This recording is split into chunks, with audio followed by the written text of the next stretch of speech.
Blessing of the new moon.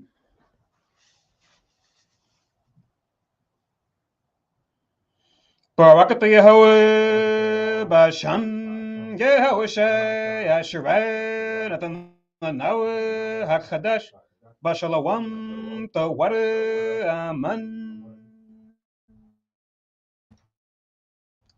Blessed are you, Yahweh, in the Yahweh Shai that gives to us the new moon and peace. Thank you, so be it. The Ali Ma'a Asherayim Chad, Psalms 121. Anya Rayam Ayemye O Hariam Mayan Yabawa Zarya Yabawa Maya Hawa Shashab Shamayam Warataza La Ginathan Lamawat Regalia Yala Ginawam Shashumarke Hane La Ginawam Wala Ayeshan Shashramar Yashvele Yahweh Shamar Yahweh Tazalia Ayo Yim Yawamam Hashamash La Hakaya Wayarak La Balayala Yahweh Yashamar Makab Rai Yashamar Na Pasha Yahweh Yashamar Habalakya Wabuaya My Fa Wa Aid I Willam Basham Yahweh Shai for what Aman. Psalm 121. I will lift up mine eyes unto the hills. From whence cometh my help? My help cometh from the Lord which made heaven and earth. You will not suffer thy foot to be moved. He that keepeth thee will not slumber. Behold, he that keepeth Israel shall neither slumber nor sleep. The Lord is thy keeper, the Lord is thy shade upon thy right hand. The sun shall not smite thee by day, nor the moon by night. The Lord shall preserve thee from all evil. He shall preserve thy soul. The Lord thy preserve thy going out and thy coming in from this time forth even forevermore. Amen. Shemaiah Sharela, Hero of Israel.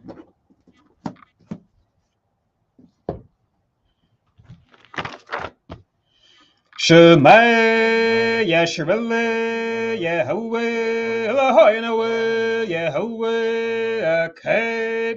Shemaiah Sharela, Yahweh, Elohim, Yahweh, Akad.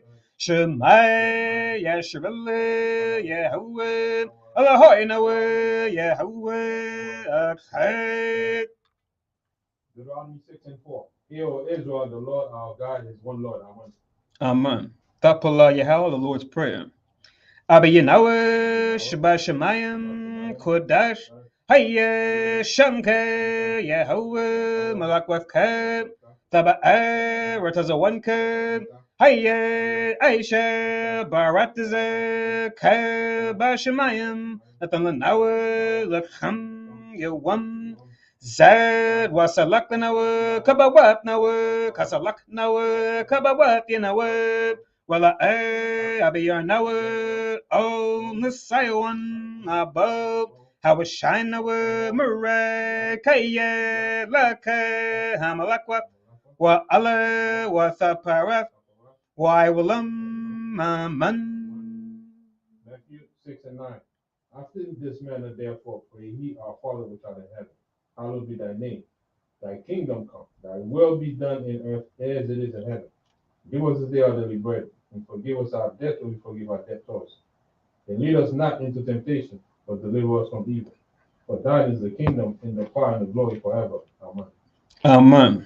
Ha'ai Matazawa, the Ten Commandments.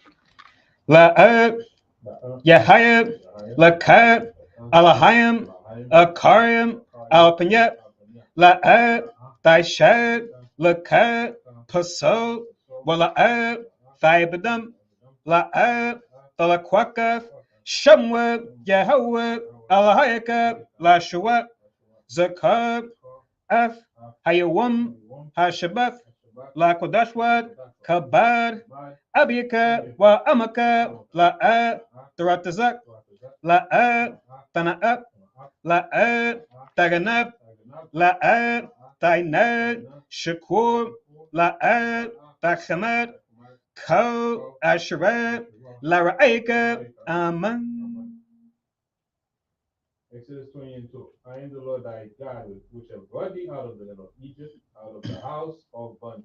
Thou shalt have no other gods before me.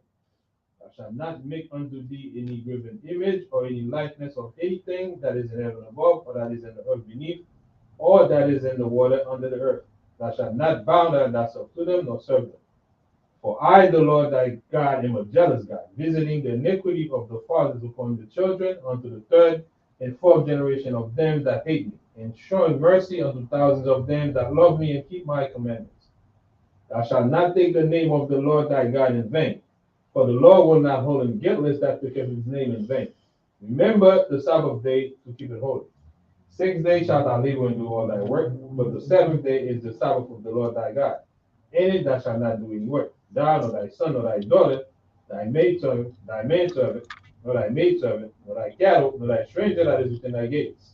For in 6 days the Lord made heaven and earth, the sea and all that in them is, and rested the seventh day. Wherefore the Lord blessed the Sabbath day and hallowed it.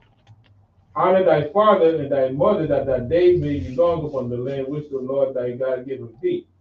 Thou shalt not kill, thou shalt not commit adultery, thou shalt not steal, thou shalt not bear false witness against thy neighbor, thou shalt not covet thy neighbor's house, thou shalt not covet thy neighbor's wife, nor his manservant, nor his maidservant, nor his ox, nor his ass, nor anything that is thy neighbor's. Aman. Yeshua, be seated.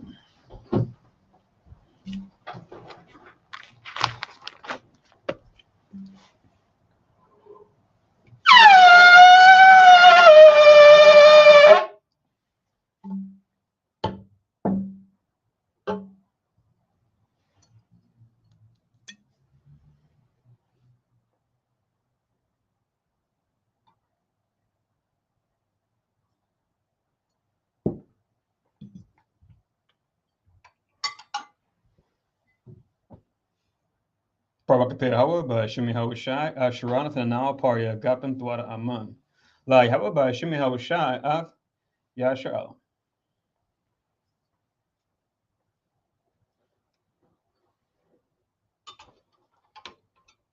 English translation. Blessed are you, Yahweh, in the name of Yahweh Shai, that gives to us the fruit of the vine. Thank you, so be it. To Yahweh, in the name of Yahweh Shai, with Israel.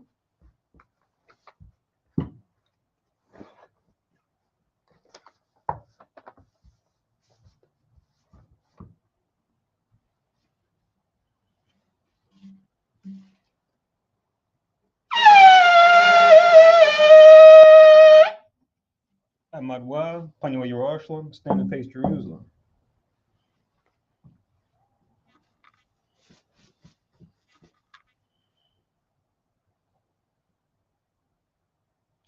Barakatah Yahweh, Hagadol, Rakawam, Nabiyah, Wanawa'ai, Aliyawan, Malak, Shal, Shamayim, Warataza, Wakal, Dabarium, Kayayam, Wagam, Hamashiach, Mayahawe, Arawanawe, Habnawe, Hapalat, Yawaitaza, Yahawasha, Zakarnawe, Yahweh, Baratazawan, Ainka, Yash'ale, Izarnawe, Bane, what's up?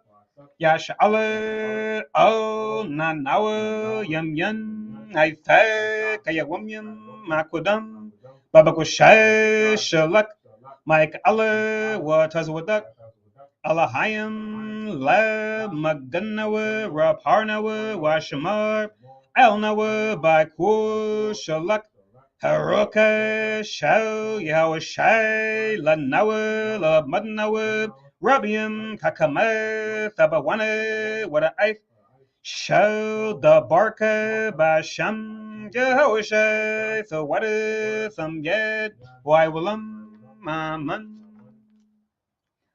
English translation. Blessed are you, Yahweh, the great, merciful, mighty, terrible, most high power, King of heaven and earth, and all things living, and also the anointed from Yahweh, our Lord, our friend, the wonderful counselor, Yahweh Shai.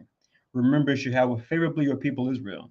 Help us build and gather Israel, most high, we beg you, right now, like the days of old. Please send Michael and the righteous powers to protect us, heal us, and watch over us. mainly send the spirit of Yahweh Shai to us to teach us much wisdom, knowledge, and understanding of thy word. In the name of Yahweh Shai, thank you, always and forever, so be it. Repeat the Hebrew only. Blessed are you, Yahweh, in the name of Yahweh Shai that gives to us the law. Barakatah Yahweh, Ba'ashim Yahweh Shai, Asherat, Natan Lanawah, HaTawarat. Blessed are you, Yahweh, in the name of Yahweh Shai that gives to us light to see. Barakatah Yahweh, Ba'ashim Yahweh Shai, Asherat, Natan Lanawah, Awar, Lara Awat. Blessed are you, Yahweh, in the name of Yahweh Shai that gives to us the ram's horn to call the people. Barakatah Yahweh, Ba'ashim Yahweh Shai, Asherat, Natan Lanawah, Karan, Hayo, La Korab, Ha'aim, Yishabra. Be seated.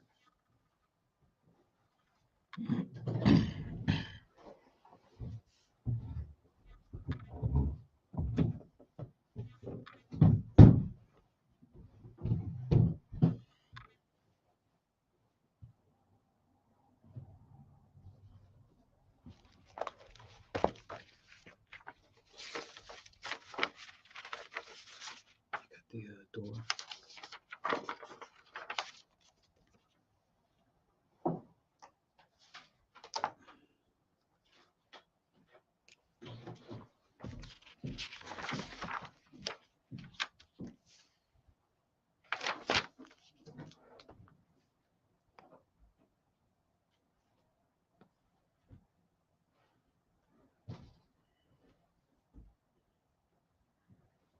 The water.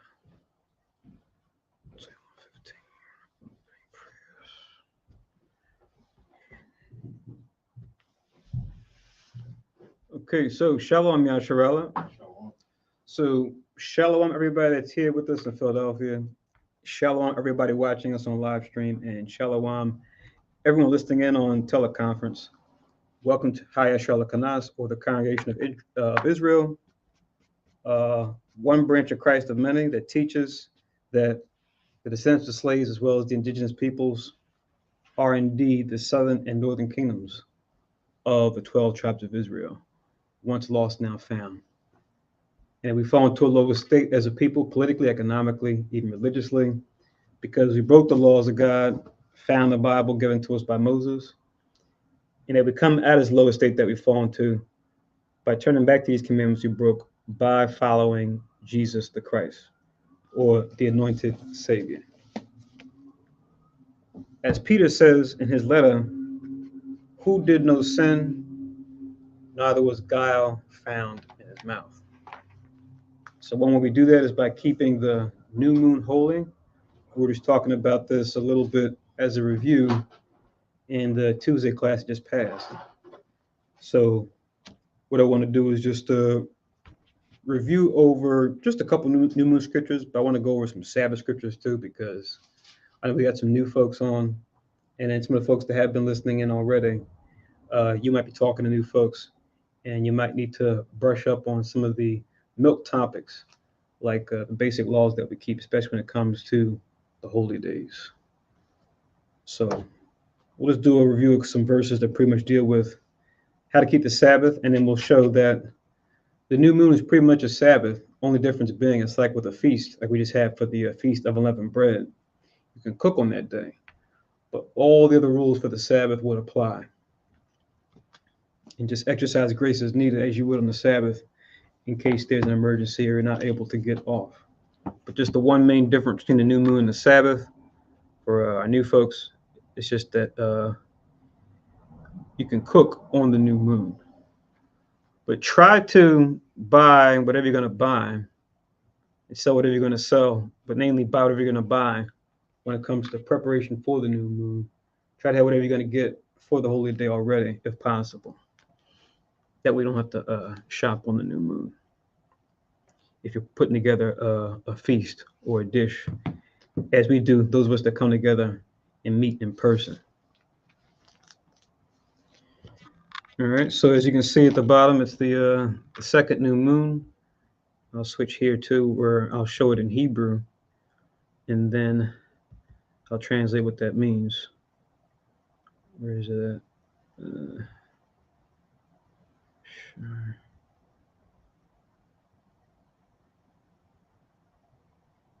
Okay. Oh, there it is. Okay, so what you can see here is in the Hebrew you have an a sha, a ra, which is a shah, which means happy. Then you have a ka, a da, a sha, which is kadash, which is new moon understood. Then we have shanya or sha, na, ya, and a ha. Shanyas means second. And then finally we have a ya, a sha, a ra, an a, and a la, which together is yasha Allah. So this means same thing you see scrolling at the bottom in the English. Okay. My name is Nabia Zerbal. I had the privilege of going through the service with you this evening. You'll notice in the title, I have the 4 layers of language. So what I'm offering as we were discussing it during the classes and over the last couple of weeks, getting certain brothers and sisters that are interested acclimated with the Hebrew. I'm just going to pretty much review over a simple framework that you can use as far as approaching the Hebrew and approaching pretty much any language that you are trying to learn, or a language you might know already, a way you might be able to arrange it to explain to someone else that may just come to second nature to you, a way to kind of break it down for someone who might have trouble with it, as far as where to start first, because language textbooks can be a bit involved and you got a lot of grammar and things like that, right? But I arranged them basically 4 layers or 4 tiers as far as how to get a handle on the fundamentals of any language. Of course, the focus being us learning Hebrew, but like I said, you could use this model for pretty much any language. So first, write down your notes that according to the Gregorian calendar, it's April 19th, 2023. But according to our calendar, it would be the 2nd month and the 1st day.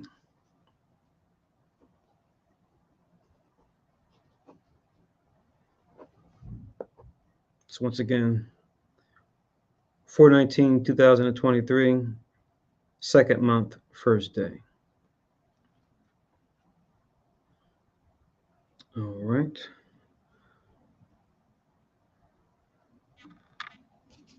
So as we usually do, as I do, I always like to start off with numbers 10 and 10, just to show where we see evidence of us keeping the beginning of the month holy. When we were in the wilderness, our ancestors, Numbers chapter 10 and verse 10.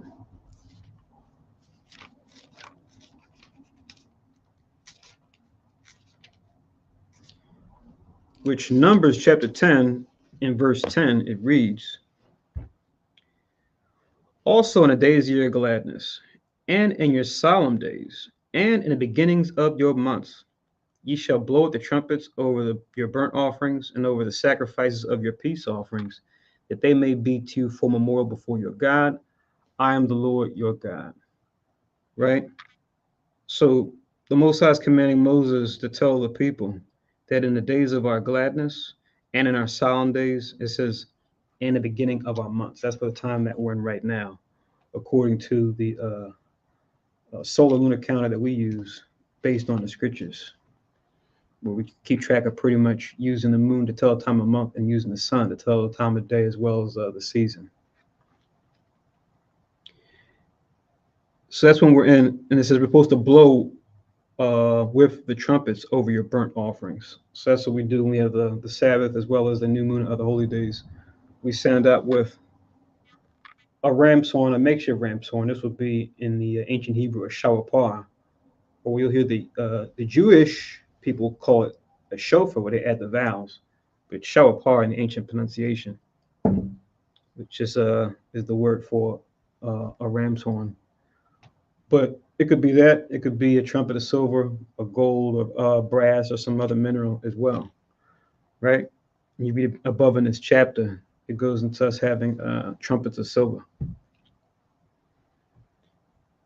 Over your burnt offerings and over the sacrifices of your peace offerings. So now Christ he's the ultimate sacrifice. That's why we don't do these now. Plus, we would need the sons of Aaron to be set up in the tabernacle and or the temple, which we know the tabernacle, the last person to see it was Jeremiah and those that are with him, as we see recorded in the second Maccabees, the second chapter. And the temple, which has been destroyed since 70 AD, and now it's mostly being overrun by other nations. We're there in Israel in sprinkles, but they dominate, they control. So we can't do that now, but all thanks to the Most High and his mercy that he sent his son to be that ultimate sacrifice for us, to be that lamb without blemish, so that we can study what these holy days were about and gain a spiritual understanding of them and keep those. But then when it comes to burnt offerings that we're required to do on holy days, we will just abstain from that, at least for the time being. But it'll be reinstituted when Christ comes back, when he makes his second coming. The day or the hour no man knoweth, even he himself. That they may be to you for memorial before your God. I am the Lord your God. We're always supposed to remember to keep this. And the Most High is our God, in case we forgot. So let's get the example that we like to get of our forefathers keeping the new moon holy. 1 Samuel chapter 20. Once again, 1 Samuel chapter 20.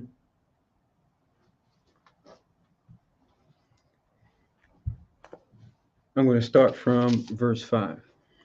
So 1 Samuel chapter 20 and verse 5, which reads, And David said unto Jonathan, Behold, tomorrow is the new moon, and I should not fail to sit with the king at meat, but let me go, that I might hide myself in the field unto the third day at even. So David and Jonathan are talking to each other. David is at this time the armor bearer for the king. At least that was his initial position he was set up for, the king being King Saul. Jonathan was King Saul's son. They were talking to each other because the spirit of the Lord had departed from Saul, and the evil spirit that came upon him and troubled him, to where he would say and do things that were uncomely for a king, let alone anyone in Israel. And he sought after David's life without a cause. So David went to Jonathan for assistance, for help, and they're trying to figure out what to do to see if his father's heart will change. And if not, then for David to pretty much go into hiding, at least for a time being. That's what's happening in this chapter. But it just so happens that a new moon, doesn't say which new moon of the year, just says a particular new moon was coming up at that time when they were talking. So they're making a plan for them to go in the field, to stay out there for 3 days. When it says at even, for new folks that may not know, even or evening pretty much commemorates the beginning of a day. So a day begins when the sun goes down. It doesn't begin at 12 midnight, right? That's what the other nations set up that are in power. Like the prophecy says in Daniel 7 and 25, 26 about how they'll think to change times and laws. You don't have to get it, but just write these verses down. Write down Leviticus chapter 23. Leviticus chapter 23 and verse 32. Now this chapter is talking about the holy days, but this particular verse is dealing with the holy day called the Day of Atonement. It's going to let us know when to celebrate the Day of Atonement as far as when it stops and starts. It's one day. So look at how it explains it. Leviticus 23 and 32, it says, it is the Day of Atonement, when you read above, shall be unto you a Sabbath of rest. So it should be a type of Sabbath. And ye shall afflict your souls. You read other scriptures when it talks about afflicting your souls. The context here is just talking about fasting, right? There's other verbs we can use to show that. That's what that means when it says afflicting your souls in this context. Then it says, in the 9th day of the month at even, from even unto even, shall you celebrate your Sabbath. So the 7th month and the 9th day at even, which anytime you say a day at even, it's the beginning of the next day. So the 9th day at even would be the 10th day. The 14th day at even would be the 15th day, et cetera, et cetera. But it says, from even unto even shall you celebrate your Sabbath, letting you know that from sundown to sundown is how long a day is. Sometimes days are longer, than others, right? As far as the daytime versus the nighttime, as we change seasons. But it pretty much averages out to being, 12 hours in a day, 12 hours a night, 24 hours in a day all together, as far as day and night together.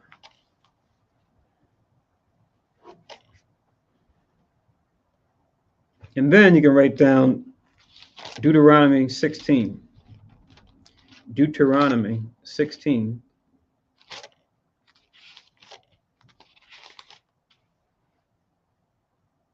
In verse 6.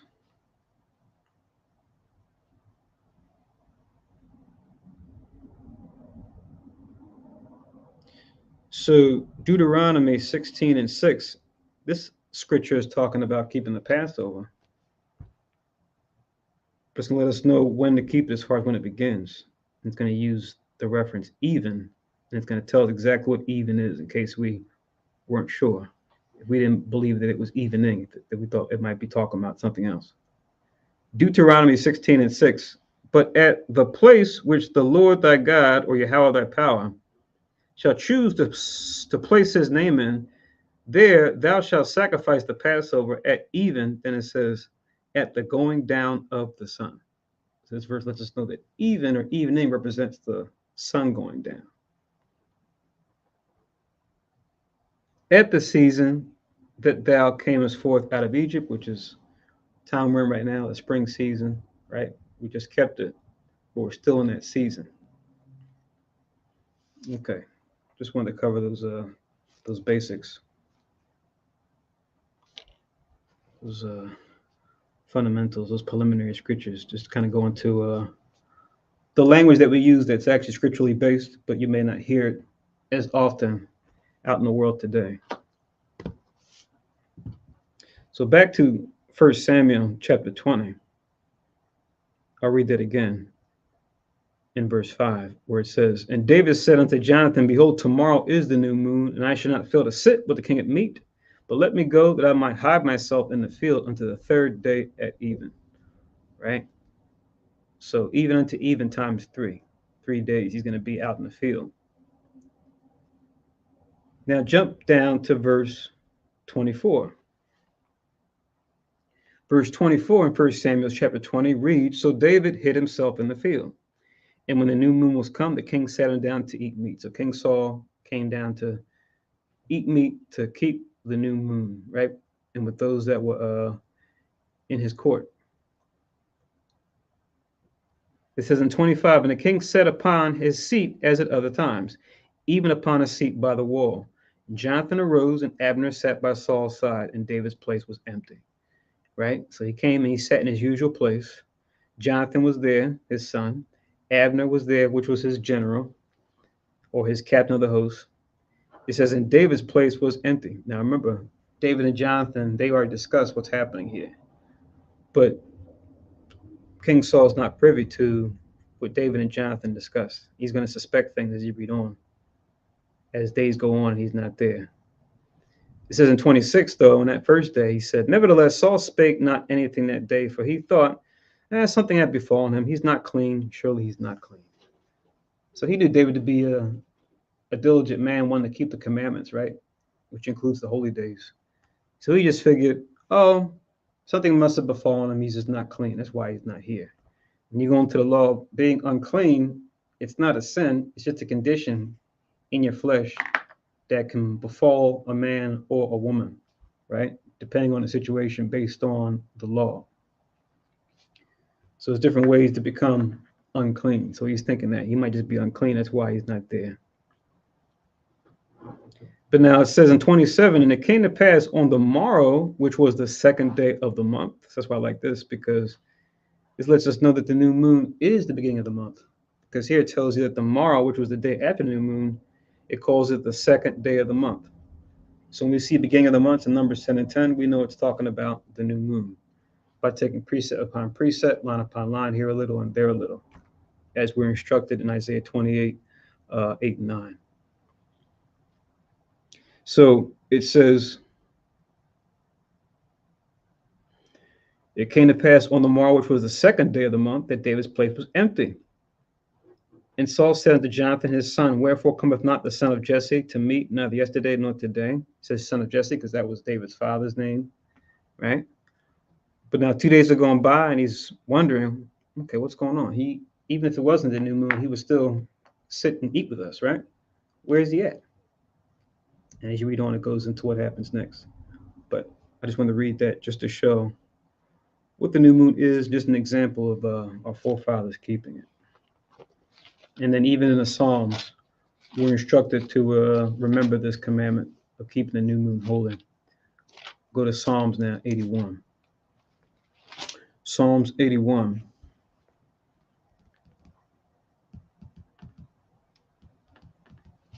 Psalms chapter 81. I'm going to read verses 1 to 4. Psalms 81. Verses 1 to 4. Verse 1 reads, sing aloud unto God our power, our strength. Make a joyful noise unto the power of Jacob. Right? Showing you that God deals with his people, Jacob, also known as Israel. Verse 2, take a psalm, bring hither the timbrel, the pleasant harp with the psaltery. So take a song, and it says, and bring hither the timbrel. So taking some music, right? Like some verses, but then getting some musical instruments too to perform music. That's what these different things are here, percussion and string instruments. And then it says in verse 3, blow up the trumpet as you know, for example, like a brass instrument, right? When you describe the different sections of a band, right? Or of an arrangement. Blow up the trumpet in the new moon in the time appointed on our solemn feast day, right? So we read in Numbers 10 and 10. We see it here in the Psalm of Asaph that he wrote. He's bringing that to remembrance here as well, to blow up the trumpet on the new moon. It says in verse 4, for this was a statute for Israel and a law of the power of Jacob. So this is a law given to us, right? To keep, to uphold, to show, to do, to demonstrate so that others could see of our people, as well as those of other nations could look to us and say, this wise and understanding people is keeping the new moon right now. But since the heathen or the other nations had dominion, they keep and push their own customs that aren't this. And just to show that the new moon's going to be kept in the future, we'll get 2 verses to show that. Just to show that it's not something that's over and done with. We read that in Numbers 10 and 10. It says, throughout our generations. So as long as we're in the earth and we know who we are, we should be keeping the new moon. Now this is Isaiah. Isaiah chapter 66.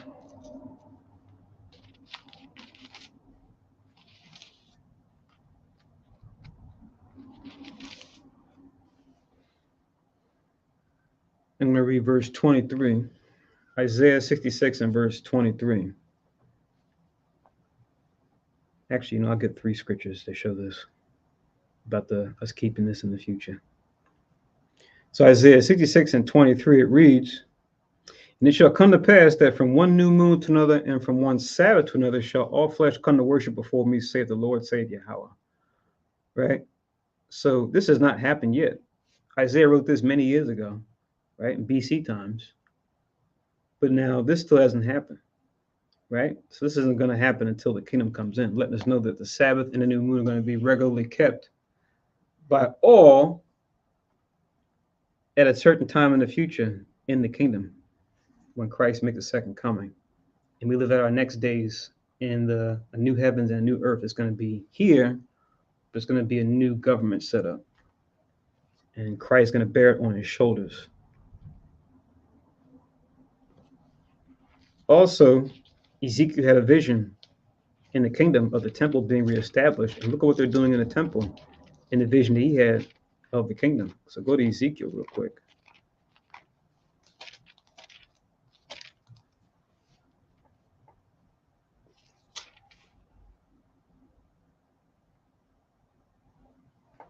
Ezekiel chapter 46. I'll start from verse 1. Ezekiel 46:1, it says, thus saith the Lord God, or the Adonai power, or Alahayim. The gate of the inner court that looketh toward the east. So we had an outer court and an inner court that faced the eastward. And we had the tabernacle set up, and then we set up the temple to be in a similar arrangement, just on a larger scale, but a similar framework.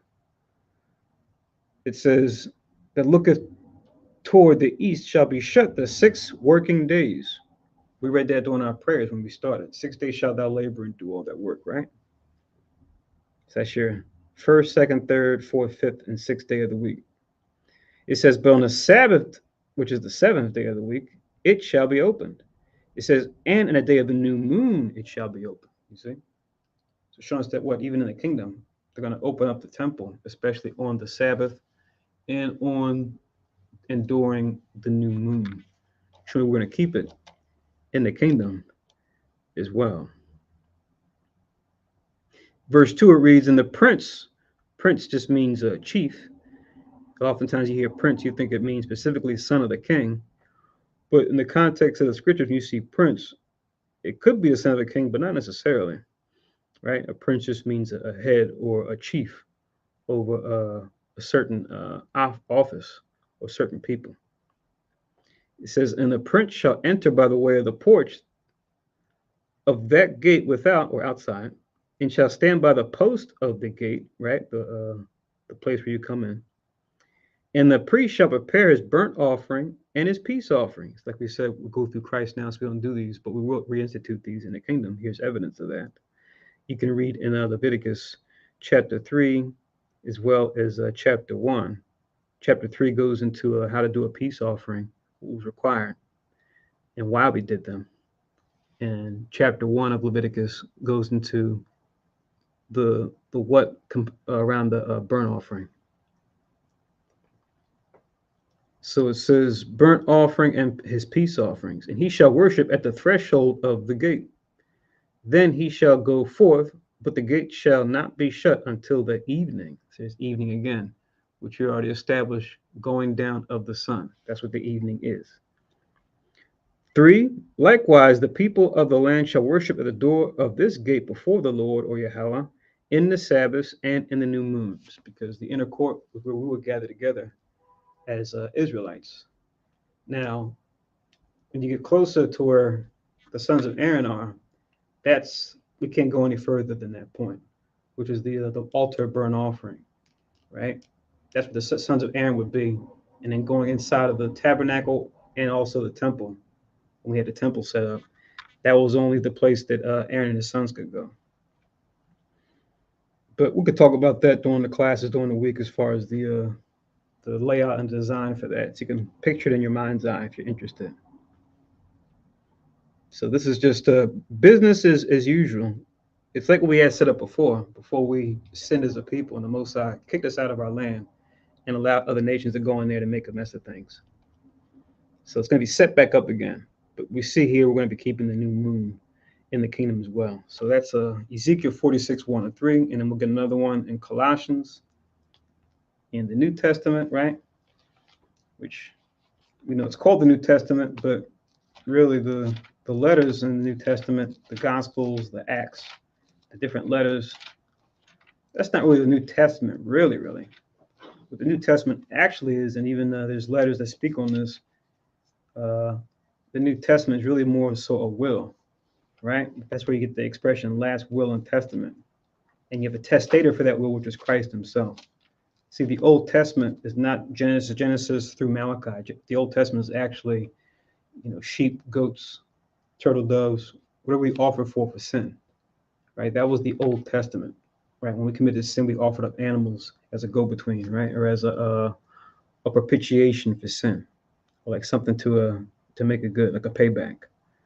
But now Christ, he himself is the New Testament. He's the testator of the New Testament, to where we died on the cross. He was that go-between for us, to where anytime we make a mistake or transgress any sin that leadeth them to death, as they all do, we go through Christ as that testator, so that we're not just out there being put to death. So otherwise, that's what would have to happen to us if we didn't know. So that's what a testator is, and that's what a testament actually is. Christ himself is the New Testament, him dying on the cross for our sins.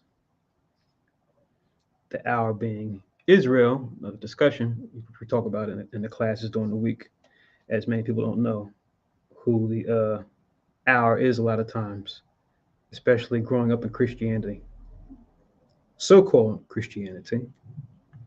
So Colossians chapter 2. Colossians chapter 2.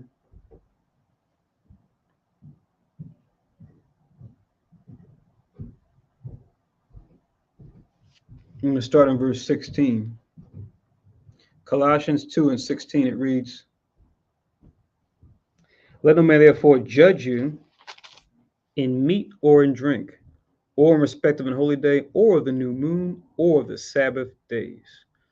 So Paul is writing to our brothers and sisters that were in Colossae to not let any man judge you in meat or in drink. In other words, what you eat, what you drink, and how much of it, if it's lawful, how much of it you eat, and how much of it that you drink. So that you have things that are lawful to eat and things that are unlawful to eat, just like things that are lawful to drink, things that are unlawful to drink.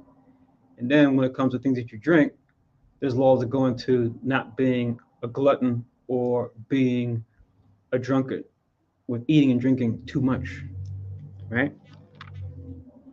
So no one should judge you in these things. It says, or in respect of an holy day, like we just kept the Passover and the Feast of Unleavened Bread, right? Or the new moon, which we're keeping right now, tonight, the second one in particular. Or of the Sabbath day, which we just kept a couple days ago. So showing that what we're still supposed to be keeping these holy days. Even though Christ came, died, and rose from the grave, right? And became that mediator for us to get back to the Most High and get on good graces with him, right? He never said, oh, just go out here and just believe on me, but then don't worry about keeping the commandments anymore. Don't worry about, bearing false witness, go ahead and do that. Don't worry about, committing adultery, go ahead and do that. Or not committing adultery, go ahead and do that. Don't worry about not stealing, go ahead and do that. He never did that. So when you so-called Christians say that the law was nailed on the cross with Christ, you really got to look at them and say, that's confusion. And then just pull out some examples. And of course, the response you usually will get would be, well, of course, it's just common sense. Of course, we wouldn't do that. But no, it's not common sense to everybody, unfortunately, right? Because what did Christ say? The spirit indeed is willing, but the flesh is weak. So if the flesh left to itself, it'll say, it'll have you saying and doing all types of stuff. So people talking about, oh, of course I wouldn't do that. That's just common sense. We have to be specific when it comes to what the Most High said is okay and what he said is not okay when it comes to our words and deeds. So we need to narrow it down. Then it says in verse 17, which goes along with what we just read in Isaiah 66 as well as Ezekiel 46, it says, which are a shadow of things to come. See that? To let you know that these are a shadow of things to come. In other words, it's going to be publicized out there for the masses to see. It won't just be some fringe movement like you see now. We're just like some, some sect of Christianity, right? Or non-denominational Christian that's like kind of an offshoot of mainstream Christianity, right? That's usually how we're looked at as. We're looked at as like some, side Christian group. Whereas we're dealing with in other camps like us is the standard for which all camps should follow, right? What all churches should follow. And the things that we actually grew up in, those are the cults. Even though they'll try to label Israelites as a cult, right? Some people try to do that. It's funny. We did a little exercise. You look up the word religion and cult in the college level dictionary. They pretty much have the same definition. How ironic is that? So what are you following? So it says, which are a shadow of things to come, but the body is of Christ. Right? So these are shadows of things to come. So you're ahead of the curve if you're keeping the new moon tonight, if you kept the Sabbath day a couple days ago, if you kept the Passover a couple weeks ago. You're ahead of the curve because this is going to be the standard. This is going to be the thing that everyone knows about. Just like here in the Americas, everyone knows about Christmas and Easter, right? Here in North America, everyone knows about, July 4th, Independence Day, right? I know in other countries they don't celebrate July 4th, but here in the United States they'll celebrate that. Or you have other countries that might celebrate the day they were founded, right? Or the day they declared their independence, supposedly, right, from the royalty in the UK, His and Her Majesty, right, as they're distinguished as. But is it really independence? But now all these things are going to come to pass, or come to a head and be the thing of the past. It's going to be known about, oh, the new moon is coming up. It's going to be known about, oh, the Sabbath's coming up, right? To where not only our people, but the other nations are going to have to learn preparation, how to get ready for these holy days as they come around. Like I was discussing earlier when we first started, we were talking about the Sabbath day and the new moon. And I was telling you guys about how they're more or less the same. It's the one difference just being that on the new moon you can cook because it's a feast day. So that being the only difference. So we were talking about this during the Tuesday class, but we touched on okay, these numbers aren't even right. You could say there's 7 key things that you always want to remember. There we go. 7 key things you want to remember when it comes to the Sabbath in particular. And then we're just going to change the one thing on this list, which is the cooking aspect that you can do when it comes to the new moon, just so that we're aware. So first one would be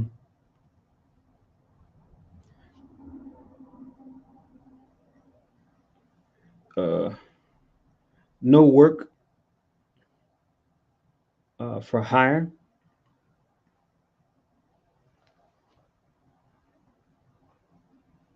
No work for hire. So like you have a profession where you might work for yourself or work for someone else, right? At a company or agency or something like that. So on this day, according to our law, according to our government, we're not supposed to do work for hire on the Sabbath.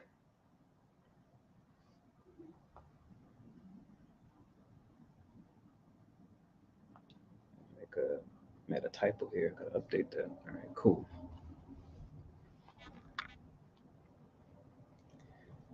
And we already read that in Exodus 20 when we did the prayers, right? Where we said 6 days shalt thou labor and do all thy work.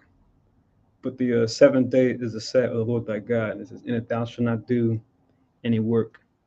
But now, number 2, which is connected, which is no work for your household either. That's why it says your manservant, your maidservant, your cattle, and your strangers within your gates. So no work around the house either. And for some, that's a work for hire, right?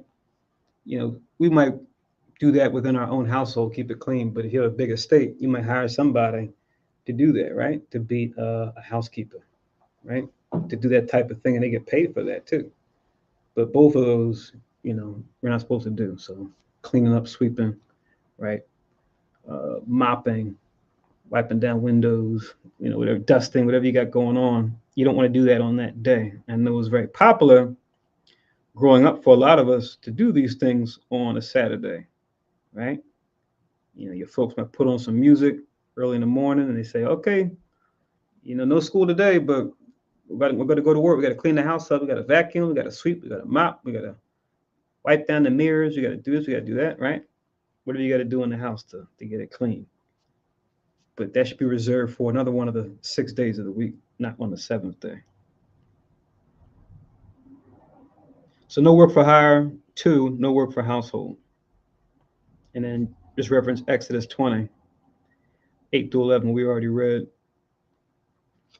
But now the third one is buying.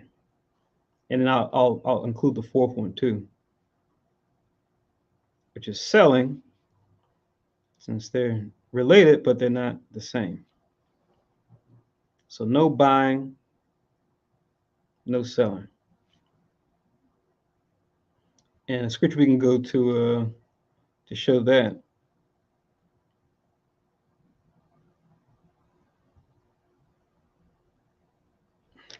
Let's go to Nehemiah real quick.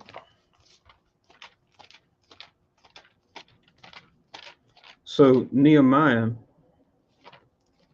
which comes after Chronicles, it goes First and Second Samuel, First, Second Kings, First and Second Chronicles, Ezra, Nehemiah. It's easy to pass by this when you flip through the Bible. If you have trouble, you got a new Bible like some of us, you're breaking it in. Just use a table of contents if you have trouble finding it. You can get a page number for you.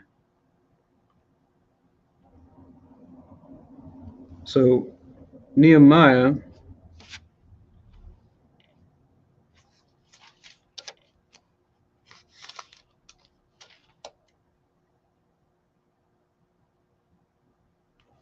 I'm going to get chapter 10 and verse 31.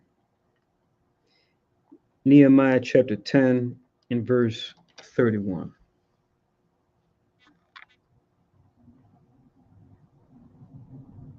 Where it reads, once again, Nehemiah chapter 10 and verse 31. And if the people, now remember, this is Nehemiah, he was one of our leaders bringing us back into Israel after being taken captive by the Babylonians, after that the Persians and the Medes, who became the next dominant empire. We got absorbed into their empire too. And then after a 70-year period, we were allowed to go back in waves, right? And rebuild what was destroyed and reestablish ourselves in our land. So he was part of a wave of Israelites that are going back to rebuild. So Nehemiah had a very important job to keep everybody on their P's and Q's, to forget what they had learned while in captivity and to be reminded of why they were removed from Israel in the first place and how important it is to keep the law, including the Sabbath day. So Ezra and Nehemiah, they were contemporaries with each other. They're always good to read when you look at it and just consider, what we had to do to get back into the land and to get things right again, and the process that it took to rebuild what was destroyed. But it says, once again, Nehemiah 10:31, just want to give you a little background for this book. It says, and that the people of the land bring ware, right? Ware just means any type of product, right? Like you have goldware, silverware, right? Brassware, et cetera, et cetera. Or any victuals is just food, on the Sabbath day to sell, that we would not buy it of them on the Sabbath. See that? Or on the holy day, right? And that we would leave the seventh year the exaction of every debt. Now that's going into a year of release. That's another law that we had to be reminded of too, and that we had to kind of get back into the mode of that, where we had to do a year of release, which was tied to the land that we had, and that with our plot of land, we will let the land rest, and we also have a release where any debts that were owed to you by your brother or sister, it would be relieved during that year of release, which was every 7 years. That's why it says the seventh year. But I want to focus mainly here on where it says, the Sabbath to sell, we will not buy it of them on the Sabbath, right? So as a reminder. And then stay in Nehemiah and then go to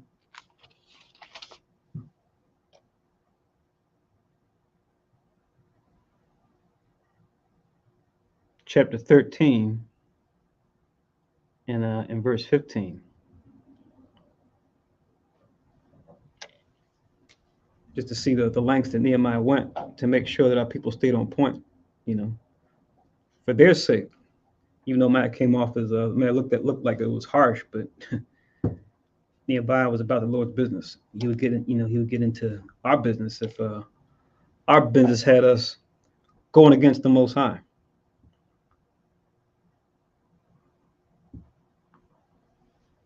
Because good habits work just like bad habits, right?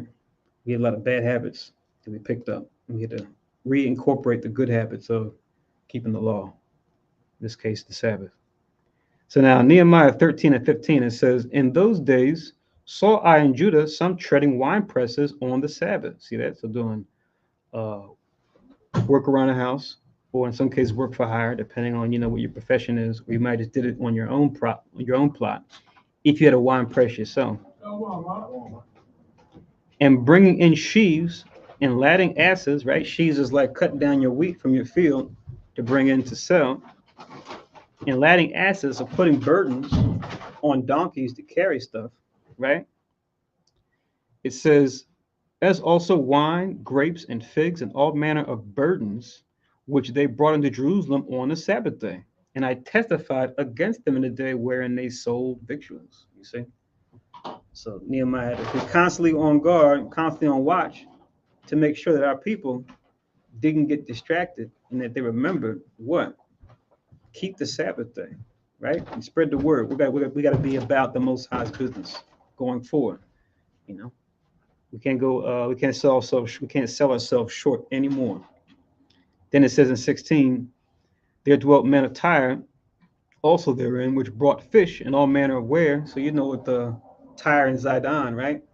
Those are Canaanite countries being known for seafaring and by trading by port and by river. So you already know they're going to be trying to make that money. But Israel's supposed to know better to say, hey, look, we're not going to do this. We're not going to do this trade on the Sabbath day. We can do it on the first day of the week, no problem, but not today. But these guys didn't care. Some of our people that were there followed them, that lived close to them. They lived there too, and they followed the ways of Tyre and Zidon and bought and sold, and that was like their main focus. So it says, there dwelt men of Tyre also therein, which brought fish and all manner of ware, and sold on the Sabbath unto the children of Judah, and in Jerusalem, which was towards the south. Tyre and Zidon on the map was like towards the top of Israel. Judah was towards the south, towards the bottom. It says in 17, then I contended with the nobles of Judah, and said unto them, what evil thing is this that ye do to profane the Sabbath day? 18, did not your fathers thus, and did not our power bring all this evil upon us and upon this city? Yet ye bring more wrath upon Israel by profaning the Sabbath. So he went to the nobles, right? The people looked up to, and got on their case and said, look, you guys need to be doing what I'm doing, enforcing the law when it comes to the Sabbath, because this is what happened to us, right? We got kicked out of the land because of this. Now that we're back, let's not mess things up. 19, and it came to pass that when the gates of Jerusalem began to be dark before the Sabbath, I commanded the gates should be shut, and charged that they should not be opened till after the Sabbath. Right? We read that in Ezekiel 46 about how it's going to be in the kingdom. Remember? It says it's going to be open on the day of the Sabbath and the day of the new moon for the priests, but the regular business is not going to be open. So Nehemiah is following that same mode as they were back during that time, setting up righteousness, establishing the law. It says, I command that the gate should be shut, and charge that they should not be opened till after the Sabbath. And some of my servants set I at the gates, that there should no burden be brought in, that there should no burden be brought in on the Sabbath day. So he had his servants that were faithful. They're going to watch out and make sure nobody did it. So the merchants and sellers of all kind of ware lodged without Jerusalem once or twice. So they came as they usually did a couple times, right? Outside of the Jerusalem walls to do business on the Sabbath. But now what did Nehemiah do now? 21. Then I testified against them and said unto them, why lie ye about the wall? If you do so again, I will lay hands on you. From that time forth came they no more on the Sabbath. So he pretty much had to threaten them. I'm going to grip you up. I'm going to grab you up. Right? We might say today, I'm going to jack you up. Folks from Pittsburgh might say, I'm going to jack you up. Right? So it says, from that time forth came they no more on the Sabbath. That's why I said, thank goodness that we're under grace now. Imagine we were on the hook for people keeping the law. If they broke it, even if they warned them, they still broke it. That we were held accountable. We had to actually take matters to our own hands and carry forth the Most High's judgment. That would make for some interesting times. right? We would have to be on the run from the authorities, taking the Most High's law into our own hands. So it's a blessing, at least that we have grace, but at the same time that we don't abuse the grace and that we give the warning. And it's a blessing, as he told the prophet Ezekiel, which you pretty much follow in that same mode. That what? Warn them from me. Hear my word. I'm going to give you, Ezekiel, and warn them from me. I want to hold you accountable if you don't warn them. But if you warn them and they don't listen, you still delivered your soul because they're warned. So, thanks to the Most High, they at least has us under that. Because otherwise, it'd be, be kind of crazy. If you actually had to land a deal or land a sale, I actually had to convert souls. And if you didn't actually literally convert souls, we know it's going to happen just as process as we go through and talk to enough people. But imagine we had every month, you had to make sure you had this many people that were solid in the truth. That would be tough, given how tough it is to sell anything to our people, let alone the truth. Or I should say, our people are willing to buy things that are unconstructive, things that are actually destructive towards them, things that are degenerative. They're more than willing to line up and buy those things, as opposed to the truth. I'll read 22 and I'll stop in 22. So it says, and I commanded the Levites that they should cleanse themselves and that they should come and keep the gates, sanctify the Sabbath day. Remember me, O my power, concerning this also, and spare me according to the greatness of thy mercy. So he's saying, remember me that I did my due diligence to get my people in order, right? You entrusted me with this position of being a governor over the nation, over the people as we're coming back. Please have mercy upon me, and please remember me putting forth this work to make sure that the people are not buying and selling. Let me get another one in Amos, and then I'll get we got but 3 more, because so far we got 4, and we got 3 other ones for the Sabbath. So this is Amos. So it goes Isaiah, Jeremiah, Ezekiel, Daniel. Then it goes Hosea, Joel, and then Amos. There's a Lamentations between Jeremiah and Ezekiel. But I'm just saying that the main big books you're going to see as you go through.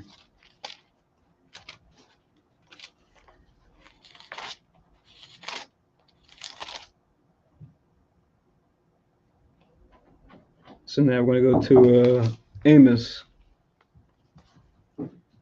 And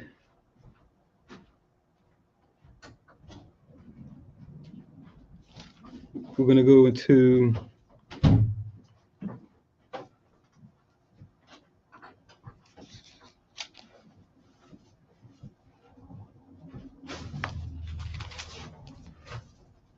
I can't see it. Where's the verse? Oh, here we go. Amos chapter 8 and verse 4. Amos chapter 8 and verse 4, which reads,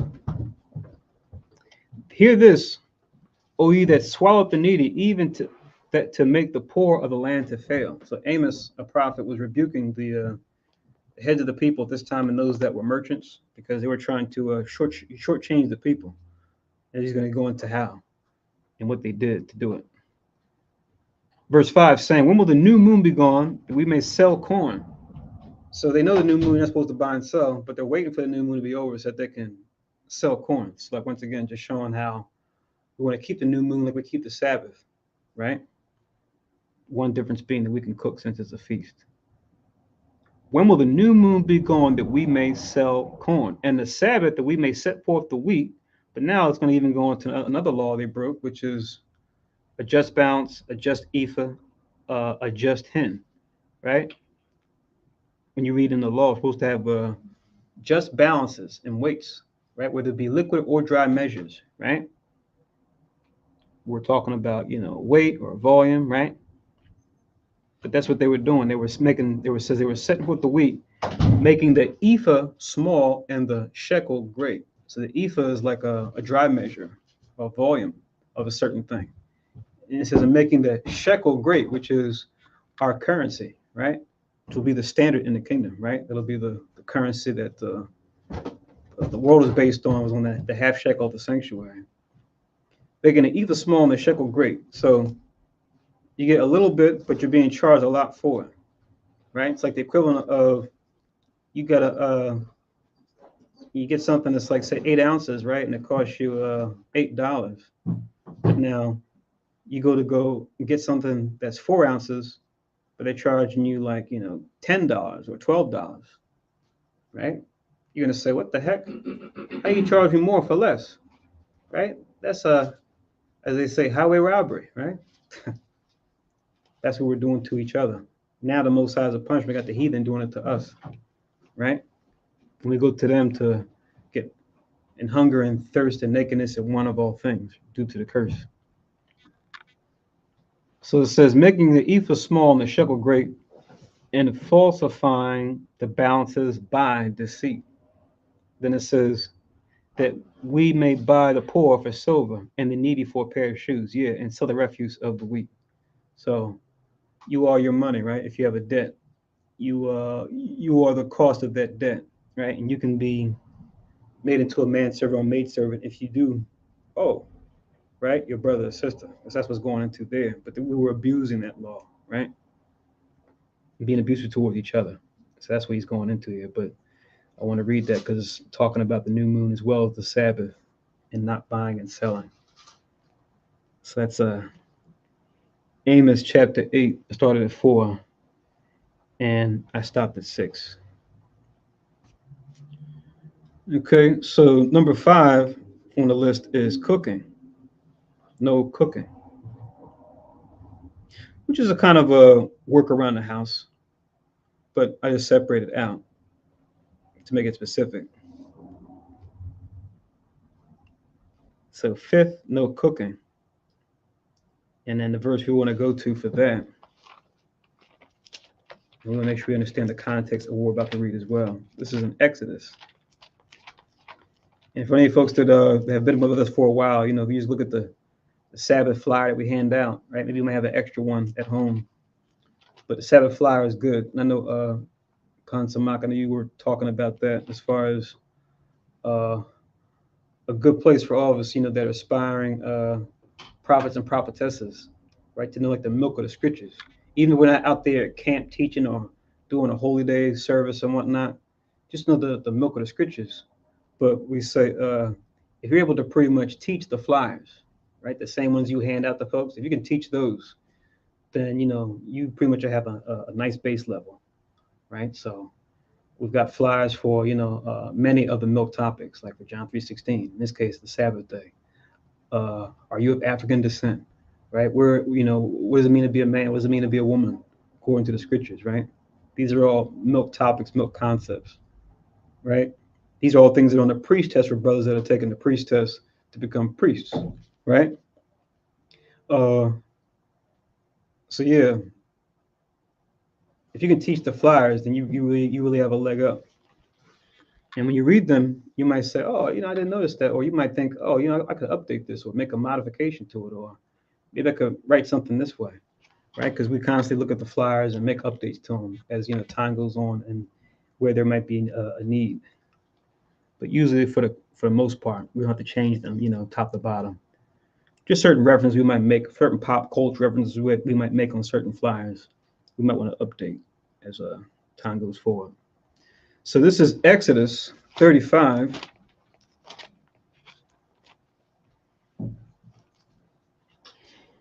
Exodus 35.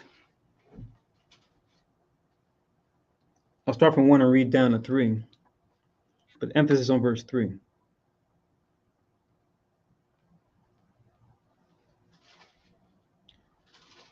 So Exodus 35 and 1, it reads, and Moses gathered all the congregation of the children of Israel together and said unto them, these are the words which the Lord or Yahweh have commanded, that ye should do them.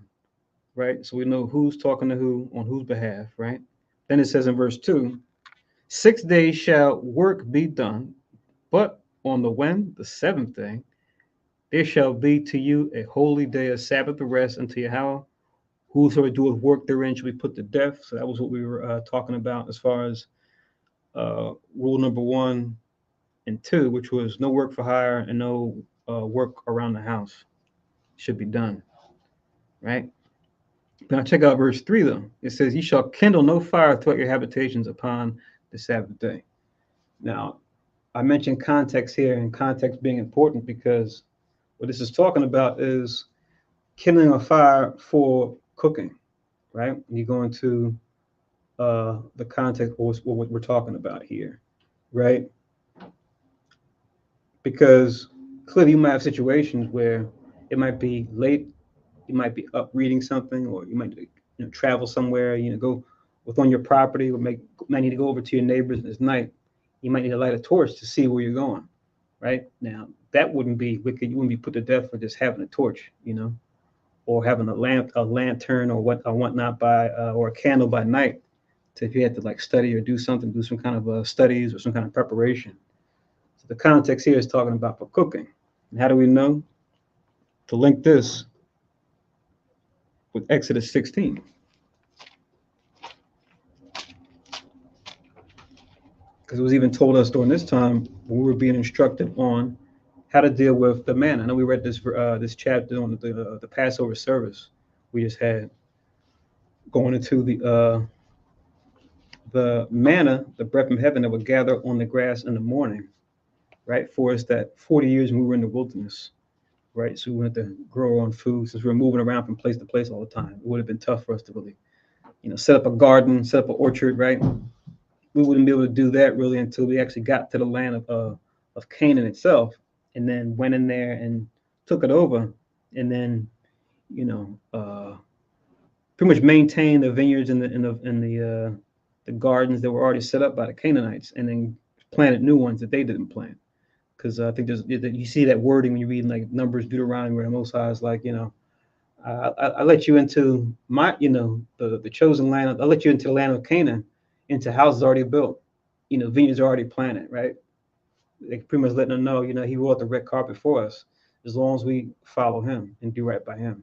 Because Most High is not a man he should lie, because he made a promise to our forefather Abraham and to his son Isaac and his son Jacob. That land would be ours. But Exodus chapter 16.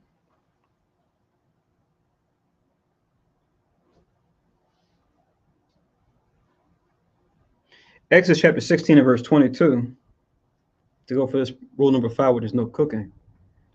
So Exodus 16 and 22, it reads, "And it came to pass that on the 6th day they gathered twice as much bread, 2 omers for one man." An omer is like a half gallon. When you go into it, what that measurement is, a picture a half gallon of milk, and that's how much an omer was as far as what we gather of manna for each person that would be good for their consumption daily. But it says the 6th day they gathered twice as much, 2 omers for one man. And it says, "And all the rulers of the congregation came and told Moses." It says, "And he said unto them, This is that which the Lord Yahweh hath said. Tomorrow is the rest of the holy Sabbath unto Yahweh. Bake that ye will bake today, and sieve that ye will sieve," which just means boil.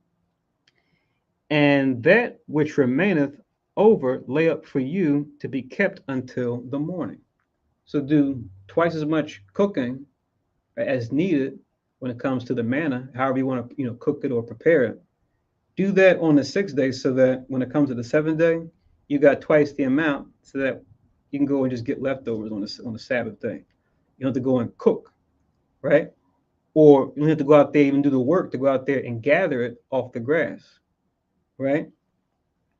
That's work, considered work as well.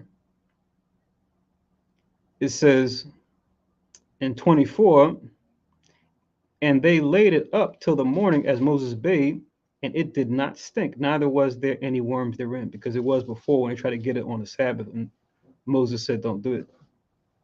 Moses said, "Eat that today, for the day is a Sabbath unto Yahweh. Today ye shall not find it in the field. 6 days shall ye gather it, but on the 7th day, which is the Sabbath, in it there shall be none." Right? So the Most High just enforced that to say, yeah, if you want to try to go out there and get, even more manna, because I told you, relax today.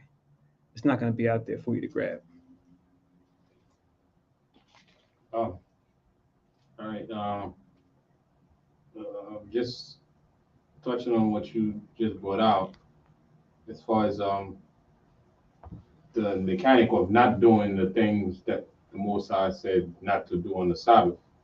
While it's good to know that, you know, we shouldn't be doing these things, the key thing about the Sabbath is more so respect and obedience to the Most High. That's the key, because there's nothing wrong with food, right?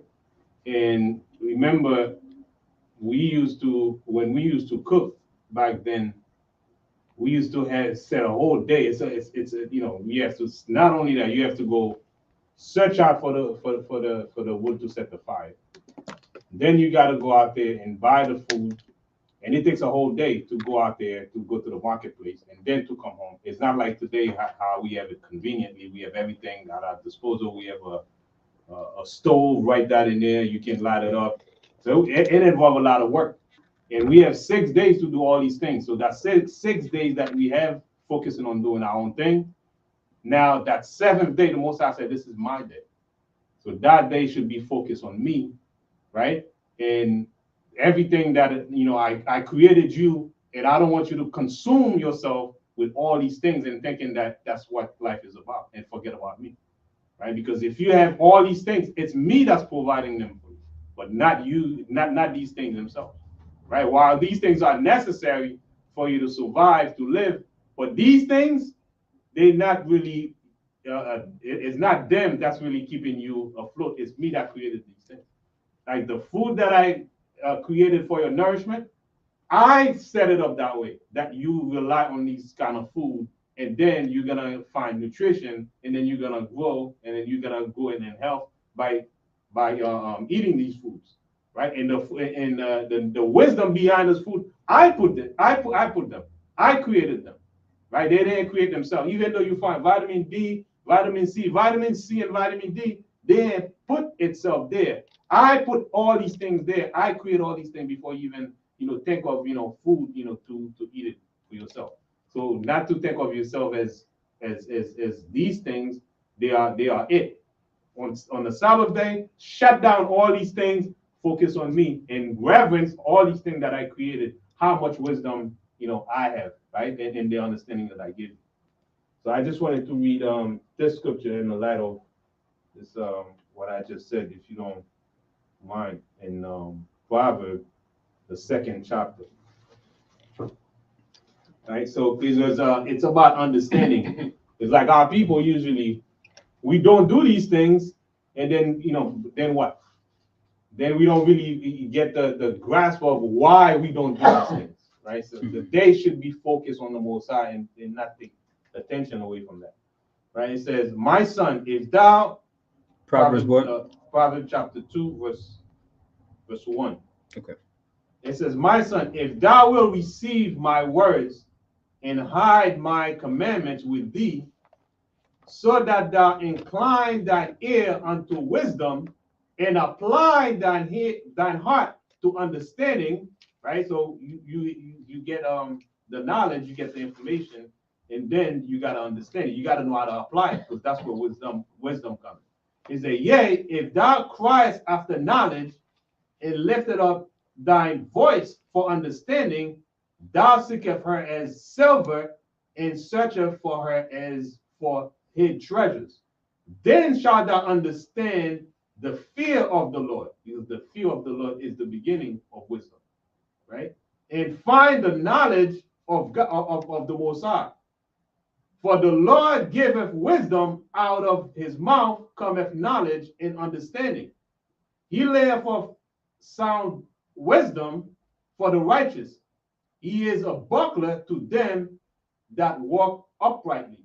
He keepeth the path of judgment and preserveth the way of his saints. Right? So that's why when we start keeping the law, statutes, and commandments, we see things, we see this life a different in a different light.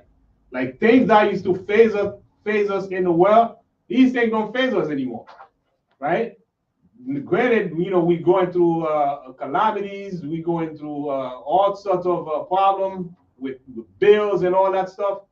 Yeah, but when we remember the Most High said our light affliction, right, cannot compare to what will be revealed in the kingdom. These things, people in the world, they don't have that. But we understand that.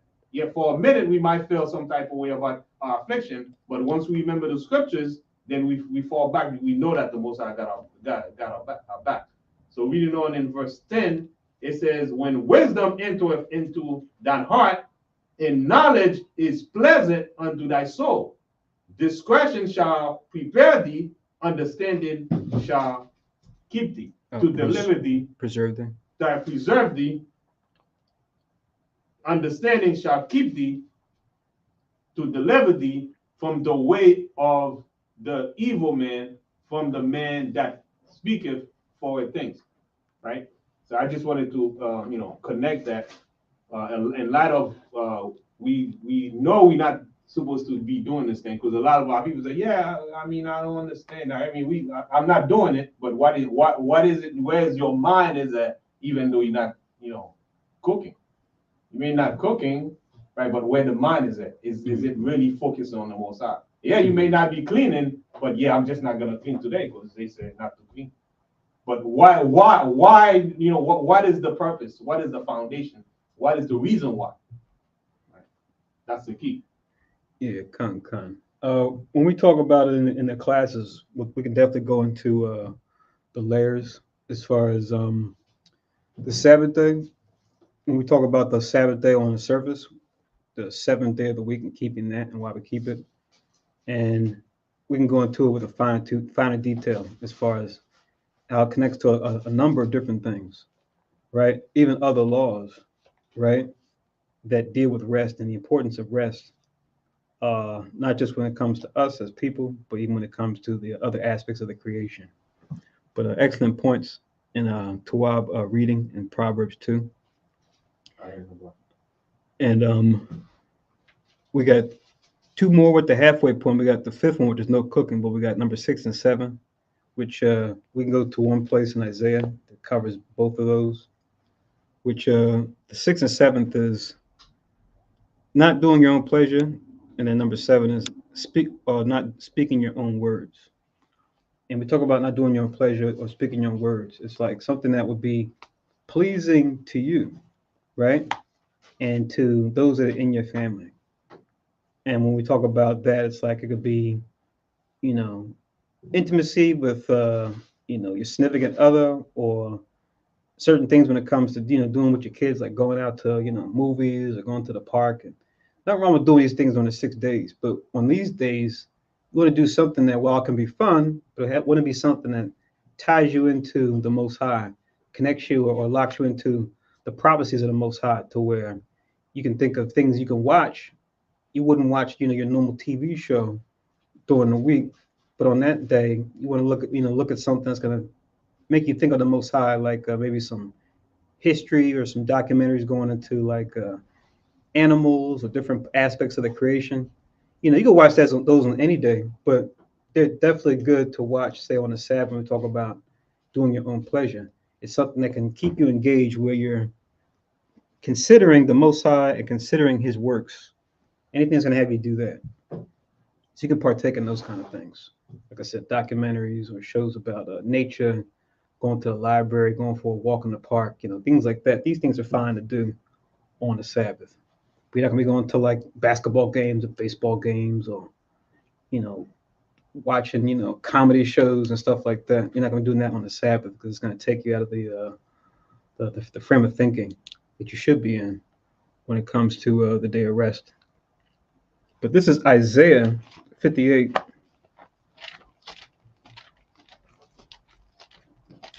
Isaiah chapter 58.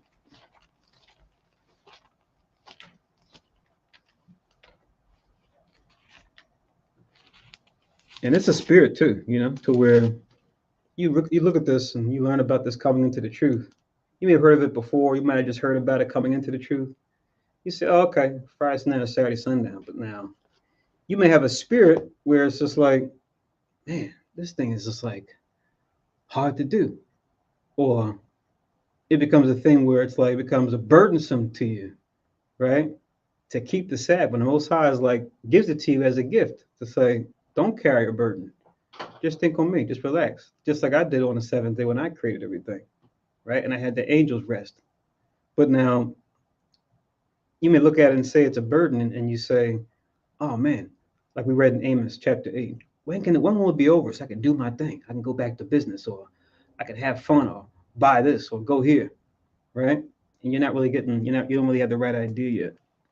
And it's the flesh, because the flesh is going to resist the spirit, like it tells you in Galatians 5:17.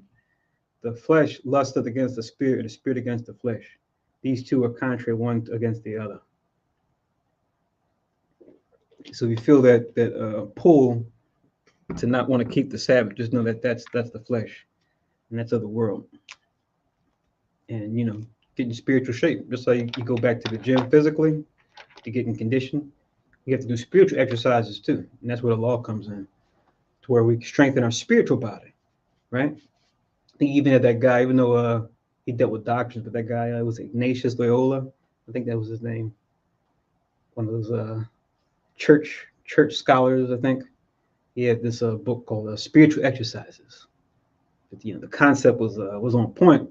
Even though he might have bones in there, but he had the right idea as far as exercising the spiritual body, just like you would exercise the physical body. It's just nourishing the spiritual body and exercising the spiritual body. It involves the scriptures, the commandments, and applying them. It involves the fruits of the spirit and applying them. And it involves the spiritual gifts and applying them, right? Becoming a truly, fully fleshed out tree of life yourself, right? Which we can't talk about enough. But once again, Isaiah 58, 13 and 14 for these last two. Isaiah 58, verse 13 and 14 reads, Isaiah 58 and 13, if thou turn away thy foot from the Sabbath, from doing thy pleasure on my holy day, and call the Sabbath a delight, the holy of the Lord, or Yahweh, honorable, and shall honor him. So this is what we're supposed to do. But then it says, not doing thine own ways, nor find thine own pleasure, nor speaking thine own words. Right?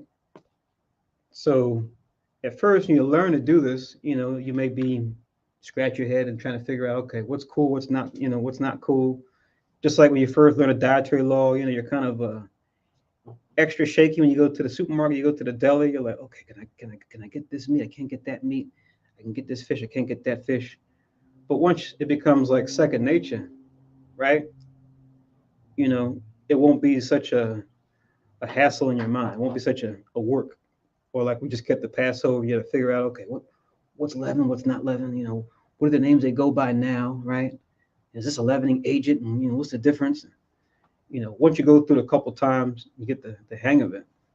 It just becomes a part of you. When the Sabbath comes in, you already have things in place. You already know what to do. Even though when you're talking to folks that are in the world, whether it be family, friends, associates, or even total strangers, you master the art of redirecting the conversation into something prophetic, whether the person even realizes it or not, right? To where you're not even talking about what they might want to talk about, or you humor them as far as what they're talking about. You say, oh, you know what? Let's talk about that, a little bit later on. What are you doing tonight? Let me give you a call back, right? Because you're keeping the Sabbath day. And I was talking with Kamana Shah about that, I think, on a Tuesday class, and we're reading that verse in Romans where it talks about being an overcomer of evil, but overcome evil with good, right? So be that pattern of good works, like it says in Titus 2 and 7, to your brothers and sisters, to your family and friends, right? To those you don't even know, right? Be they Israel, or even strangers, other nations. When I say strangers, I mean other nations. Have them question and go, oh, I noticed you did that, or you didn't do this, or you said that, but you didn't say this today. Why is that? And then now leaves an opportunity for you to now edify them and give them that warning, as the Most High told Ezekiel to warn the people, right? So we want to be that pattern of good works out there when we're out and about. It says in 14, if you do these things, then shalt thou delight thyself in Yahweh, and I will cause thee to ride upon the high place of the earth, and feed thee with the heritage of Jacob thy father, for the mouth of Yahweh have spoken. You see that? He's going to cause the ride on the high places, we're just, I think, reading that in Ecclesiastes, or I think someone referenced that not too long ago about the I've seen servants upon horses, right? Everything's upside down right now because of our disobedience. And you got foolish, strange nations. They're doing their thing, right? What's that? How's the verse say it? As what it had, I think it was Mattathias. What did he say? He said, "Wickedness is now something. Wickedness is now waxing bold," or something. I'm not saying it right. I remember it was like the thing he said to his sons, like somewhere I think at First Maccabees too. But what he said is true even to this day, because we know that Esau is those Greeks and those Romans, and just in the modern time, just going by different names. And yeah, they're out here, pushing false holidays, not holy days of the Most High, pushing all types of lifestyle, culture, mentality to that's pretty much degenerative and unconstructive, right? Selling it, the idea through propaganda here domestically and also overseas. And you got nations that embrace it overseas. You got nations that reject it too. But then their answer is some other foolishness that they're into. So, you got the blind leading the blind. You got the blind resisting the blind, all at once. But now, Most High is going to allow us to take over and to set order back in the earth, where we're going to show the nations how to be constructive, how to be generative in word and in deed, right? When it comes to your communication and your decision making, so that you can increase. That's what it means here when it says, "And feed you with the heritage of Jacob thy father," which is the land of Israel, right? And really, it's everything, right? Because even the nations belong to us. What did the Most High tell Christ in Psalms 2? He said, I've made a decree. The Lord has said unto me, Thou art my son, this day have I begotten thee. He said, Ask of me, and I will give thee the heathen for thine inheritance, and the uttermost coast for thy possession. Right? And it says in Romans, they're what? Heirs of God and joint heirs with Christ, if we just follow him, right? We have the opportunity to be heirs of God and joint heirs with Christ, to obtain what is already promised to our Lord and Savior from the Most High. We can partake in that as well, if we just follow these righteous principles that we're reading about. Okay, so quick review, 1 through 7. So we got number 1, no work for hire. Number 2, no work for the household, and we got scriptures on those. Number 3, no buying. Number 4, no selling. I kind of like to remember them in groups of 2. See, the first 2 are kind of related. The second 2 are related. 3 and 4. 5 is kind of like a switch on 2, where we're going to cooking specifically. And you have the last 2, which is doing your own pleasure and speaking your own words. So 7 concepts, or 7 ideas, along with scriptures to back them up, are the key things you want to always remember when it comes to keeping the Sabbath holy and showing others how to keep the Sabbath holy. When this comes to you personally, is there more to the Sabbath? Yeah, of course. It connects to a lot of other things that are part of the creation. But like I said in the class, we can kind of go into those things in further detail. I just want to cover the basics. Now you see in the title bar, and this won't be that long. I'll just cover this again, because I kind of touched on it briefly in the Tuesday class. I'll touch on it here, since I like to always showcase like a different system or a different framework that we can use to help us out when it comes to something we're trying to do in the truth, something we're trying to do in the world, or both. You'll see it says 4 layers of language, right? So I kind of arranged this where it makes it a bit more easier if it isn't already for you. You might have language might be your strong suit, but if you have a trouble with it or have trouble teaching to someone else, hopefully this can be helpful. So what I'm doing here is just what the scriptures talk about in 1 Corinthians 12. I'll read this real quick before I go into these layers. So 1 Corinthians chapter 12.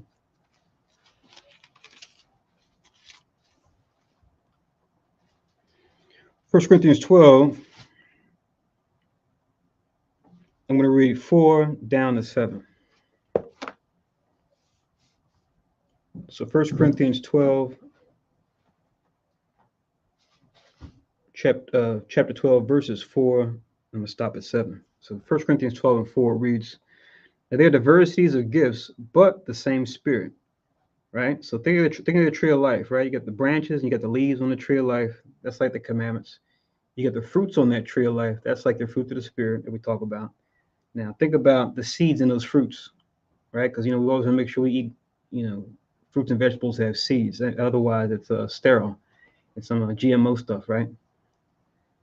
Think of that as like the spiritual gifts, because the real point of the spiritual gifts is to plant more seeds, so we can have more trees of life out there, right? People on the right path, bearing forth 100-fold, bearing forth 60-fold, bearing forth 30-fold, like Christ said in the parable of the sower and the seed, right?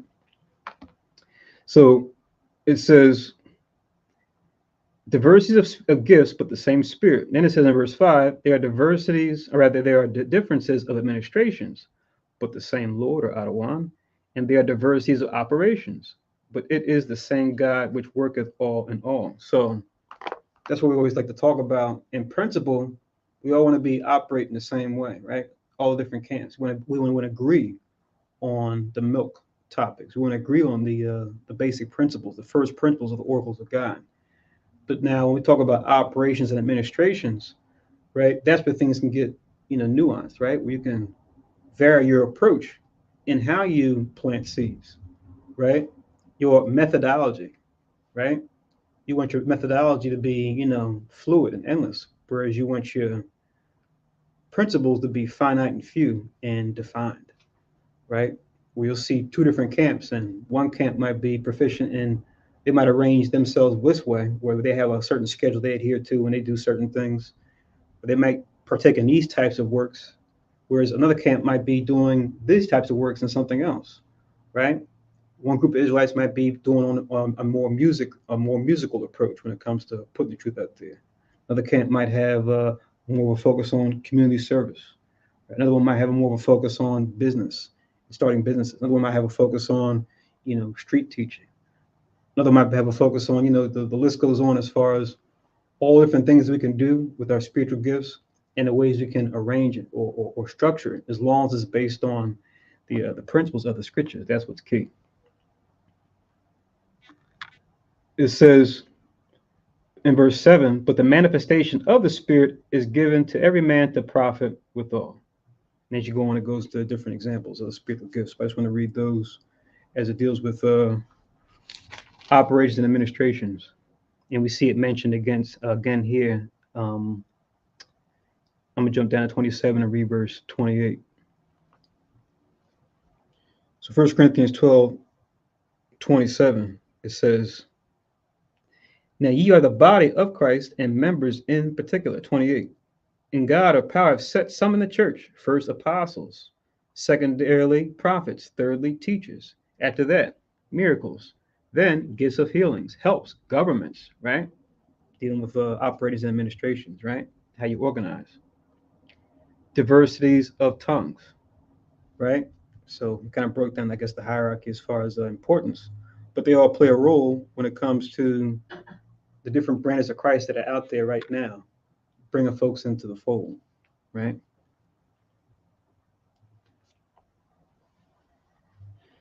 So that was 1 Corinthians 12:4-7, and also 27 and 28. So now when we talk about the layers, right?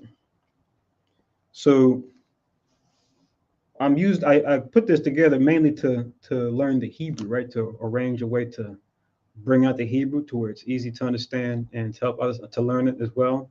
And what I realized is, okay, I can pretty much use these same kinds of steps, these same types of structures, these same types of frameworks to pretty much learn any language, right? Even the language you probably spoke as our first language, being in our captivity. But for the first layer, and some of you might remember me talking about this, I think, in past classes. You go back into your notes, but I just want to touch on it here before we finish. So your first layer would be your letters, numbers, and punctuation. When we talk about the first getting acclimated with a new language, you want to figure out what the letters are for that particular language. We will call alphabet, which It's kind of biased because alphabet, it's Greek, right? Alphabet, so just referring to the first letters of the Greek alphabet. We would say, the Abba, I guess we were saying in Hebrew, right? Not Aleph and Beth. That's what the so-called Jews say, which are actually just Yiddish words for Hebrew words for what those letters are actually symbols that they represent. Because the Hebrew letters are actually symbols that actually have a pictogram associated with them too. When you look at the Hebrew alphabet. And like I said, some of you that are watching now that are newly joined and have been studying with us, I know a lot of you guys are going through that now, and I'm going to make sure I get those out to you as we get more acclimated with the Hebrew. So letters, numbers, punctuation.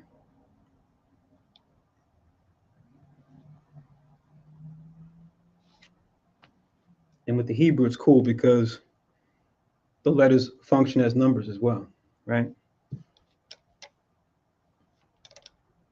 So now, once you get familiar with those, you practice writing them.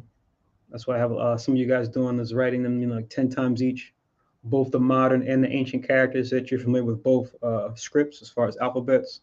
In case you're reading, the ancient Hebrew we might have written, or you're reading the Tanakh that's published by the so-called Jews, where you can read those letters as well, and they become like second nature. Same as like you learned your alphabet in whatever your first language was, whether it was English or whether it was Spanish, whether it was Creole or what have you. So second layer, articles,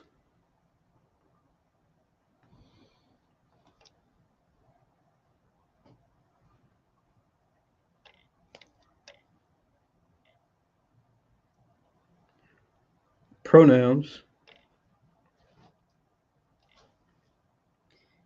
and possessive adjectives.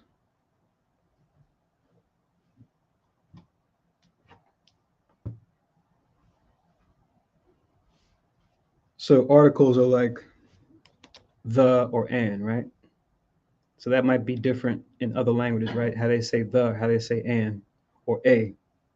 Pronouns are like I, you, me, he, she, they. We know pronouns becoming quite the hot topic as we get into this whole LGBTQIA business, right? And how people want to identify as when we know. It's kind of interesting. I guess we have to ask some folks that might be, knowledgeable in other languages too. Just how it's being dealt with when it comes to certain objects that may not necessarily be men or women, or even animals for that matter, where they have a gender, right? In the Hebrew, you definitely have things that have gender, right? Parts of the, aspects of the creation that have gender, right? Talking about a land or a city, it's referred to as a she, like the moon is considered a she. Wisdom is considered a she. Whereas like the word, the sun, sea, these are all masculine, he. So how do you get around that now? Is that going to alter languages across the board where you're not going to have, things that have a gender anymore? Is it just going to be, they, they, them for, things that were originally feminine or things that are originally masculine as far as how they're defined according to whatever that language is. So, there's something that kind of makes you wonder. We kind of talk about it, in English, but, you leave it to Esau, he's going to spread that around to other languages too, or try to. And then possessive adjectives are, my, your, ours, yours, theirs, right? So they're kind of like pronouns, but they're possessive. So it's going to like my water bottle, my glasses, right? So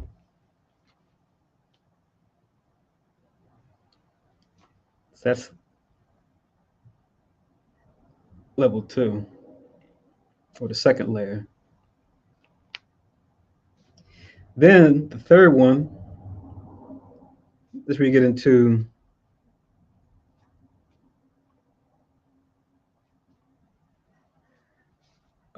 prepositions. And you look, if you don't remember these, this is in most of your grammar books, they have these designations, right?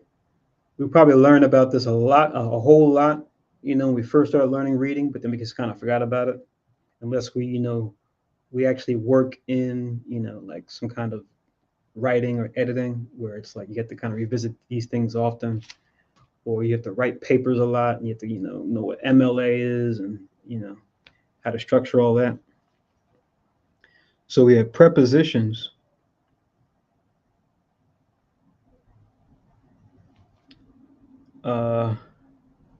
Conjunctions,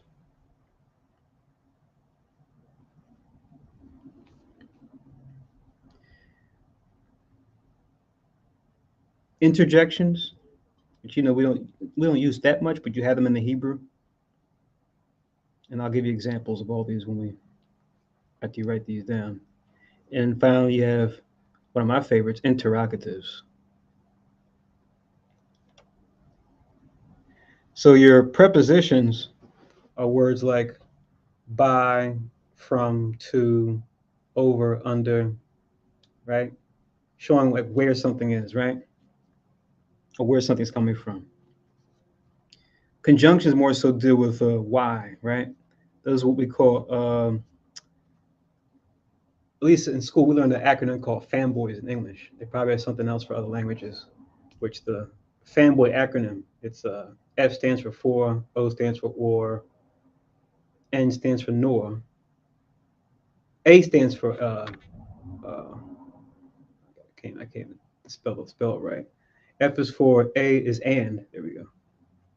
So usually it'll be a word that they use to connect a part of the sentence, like Samat went to the store, comma, for he needed to buy something that he was lacking. So it'll put that conjunction right after that comma, right? So that's where these fanboys come in. So words like for, words like and, words like nor, but, or, yet, and so. Those are the other ones. So it's like a mnemonic device, fanboys. Just remember each of those letters represents a different conjunction. Interjections are like behold, aha, right? Like you'll see that in the scriptures come up sometimes too. When like the prophets are describing something, they'll say, oh, behold, or aha, They're kind of like explanations that you'll see sometimes, or like wow, right? That might be a more modern version. And then interrogatives are, the ones you probably hear me talking to death about in the classes. Those, at least in English, would be your 5 W's and your H's, right? Your who, what, where, when, and why. How many, how much. These are definitely important when it comes to any language that you learn, because they're definitely the linchpin that kind of guide you when it comes to getting into, grammar and getting into like sentence structure, subject and the predicate, subject verb agreement, right? And finally, you have your fourth layer. So your third layer is prepositions, conjunctions, interjections, interrogatives. And then your fourth layer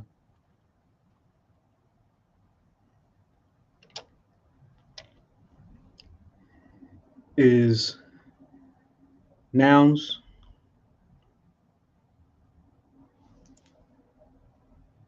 verbs, and then I put add in parentheses in front of verbs. I separate them out, verbs and adverbs, right?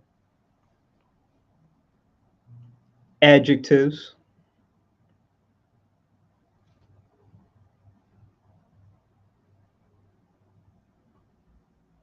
Yeah, so nouns, verbs, nouns, verbs, and their parts of speech, adverbs, and adjectives.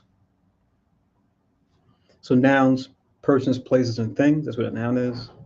Verbs are action words, right? That's what we learned. Adverbs are like words that go before a verb. Like he ran will be the verb. He swiftly ran would be like the adverb connected to the verb, right? And additives are words that describe.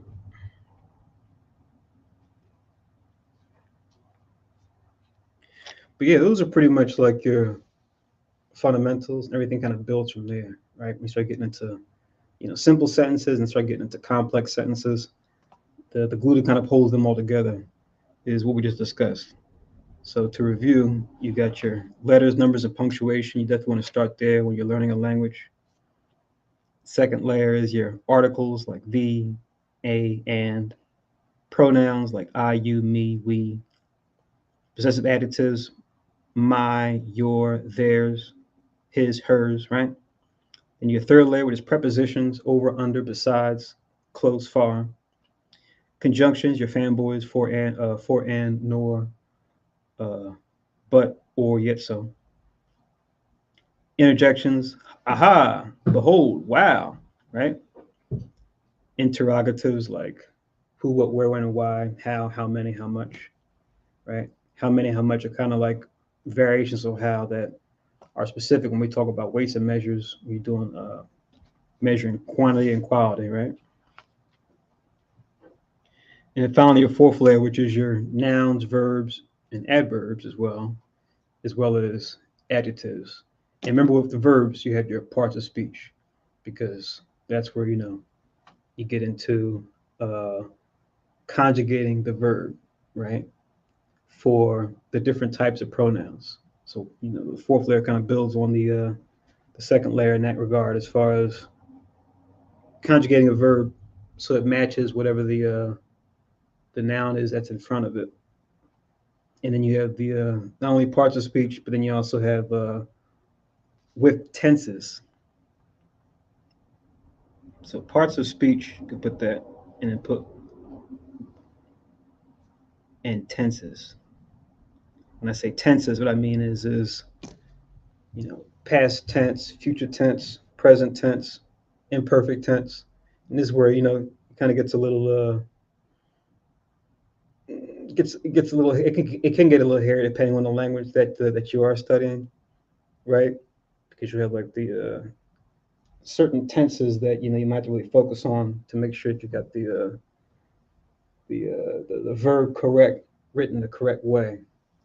If you're future tense, or if you're present tense, or if you're imperfect tense, or whatever type of tense that you're using. But yeah, the fourth level, that's when it gets more detailed. And then the best thing I would say there is, and in some Hebrew texts, it'll actually show you like they'll have a word list, and what they'll do is they'll show you words in order as far as how often they're used in the Torah or in the Tanakh.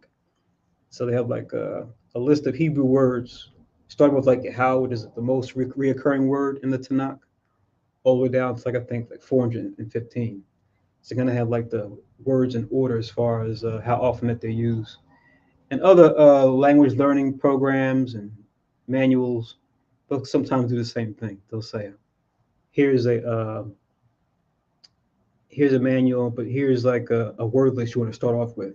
Here are the most reoccurring verbs that are used in Spanish, or the most reoccurring verbs in French, or the most reoccurring verbs in Portuguese, et cetera, et cetera. Focus on these first, and then the more nuanced verbs we can get to later." But in the Hebrew, it's pretty sweet. At least in a textbook that we were using, we kind of stopped. I'm not sure who might still have it, but it's a textbook called Biblical Hebrew. I remember we were using when we were more so doing the Hebrew class more frequently. In there, it's got a nice list of the most frequent Hebrew words from like I think it's like 415 of them total, and it has them in order of how often they're used, and Yahweh being the one that's obviously comes up the most. So you study, say, the first 20 words in that list, you pretty much got a handle on, between, a third and maybe a half of, you know, most of the scriptures, to where when you start reading the Hebrew, reading it consistently, you start, preparing for the Sabbath service and going through the Hebrew, right? You'll say, oh yeah, okay, I know this verb. I've seen this verb a lot. Okay, I know this name. I've seen this name a lot. Okay, I know this adjective. I've seen this adjective a lot. So it's cool to arrange it in that way. So you learn the most from you learn the most used words first, and the less used words later. That way you're not discouraged from wanting to learn and feeling like oh, this is too much. It's like trying to climb a mountain, But hopefully, those layers will help when it comes to approaching language. But here in the school, our focus is mainly I'm using this mainly to focus on learning the Hebrew. for folks that are what do you call it, coming into learning the Hebrew and have the interest in doing that. And then it's part of the standard for brothers to, as it's part of the priest test, to be able to know the basics when it comes to Hebrew. And I'll just close with this verse real quick on what we're talking about. This is Zephaniah.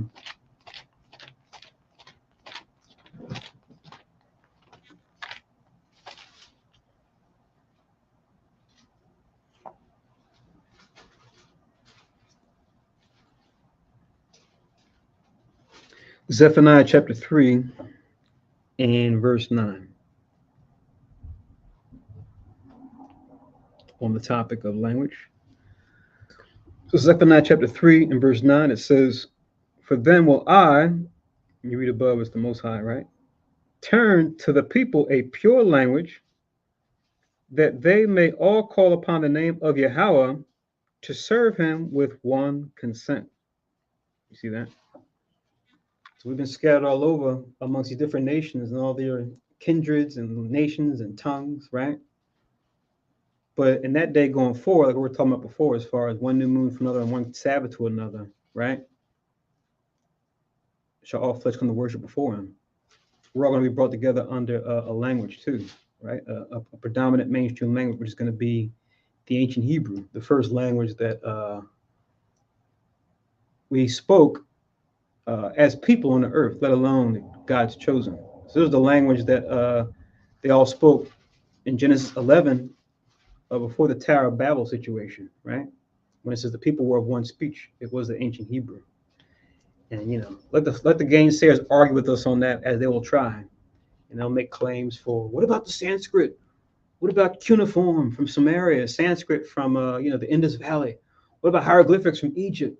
Yeah, they all came after the ancient Hebrew. And it's funny because you look at the ancient Hebrew, not the modern Hebrew, but the ancient Hebrew. It's got similar structures to where the language, like the characters, are actually pictures too, but you also can use them for speech. So you'll see that with like hieroglyphics. You'll see that with cuneiform and other forms of ancient forms of writing. The Hebrew did it first. And once again, we emphasize the Paleo Hebrew and differentiate it from the modern Hebrew characters. Even though if you learn both alphabets, you can read both and understand both. But we just always place importance on the ancient Hebrew. And it's kind of funny because when we talk about in pop culture, when they have movies about like the Ten Commandments and Moses and stuff, that's the one thing they actually got that part right, where you'll still show Charlton Heston, which is poorly casted as Moses. We know Moses didn't look like him, but you'll see when they hold the tablets, you'll see the writing that was written of God with his finger. The scripture says it was written with the finger of God, right? The Ten Commandments tablets. You'll see that it's in the ancient Hebrew on the tablets. So you'll see that. And you say, oh, okay. You got that part right. You'll see that throughout the you'll see it on the tablets that he's holding. So it's not like folks don't know what it is. All they do is just create a lot of confusion around history, so that folks don't know what left from right, up from down. And instead of dealing with logical appeals, they're dealing with more so reputational appeals. Appeals based on reputation. You got folks that are lying, but they got PhDs after their name, and they say, they went to this top school, but they're pushing lies still. But we're not worried about that because we got the Holy Spirit as our guide to show us the way of truth and to align us on the path of righteousness. So, do we have any questions or comments before we close that?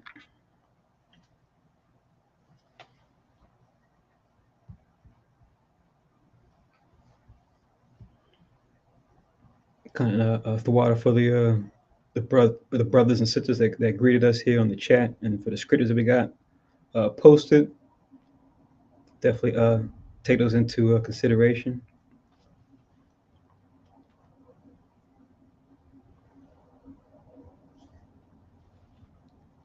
Okay, so with that we'll make an end here. We'll say Shah Kadash, Shanya Yasharala, that's what we have at the bottom once again. Ashar Kadash. Shanya Yasharala just means happy second new moon, Israel. Most Highsville will reconvene for our regular Friday class, which is televised on a teleconference, which I'll post here at the bottom. So this is the number that you want to dial into, and I'll also post the Zoom link because we have both. Where we'll have this phone number you can dial into with the conference code, and then just rewind the feed if you need to see it again. And then this is the Zoom link that you want to put in your web browser, whether it be on your tablet, your phone, whatever device that you're using, your laptop. That'll take it to the link, and then Khan Shah, who moderates, he'll just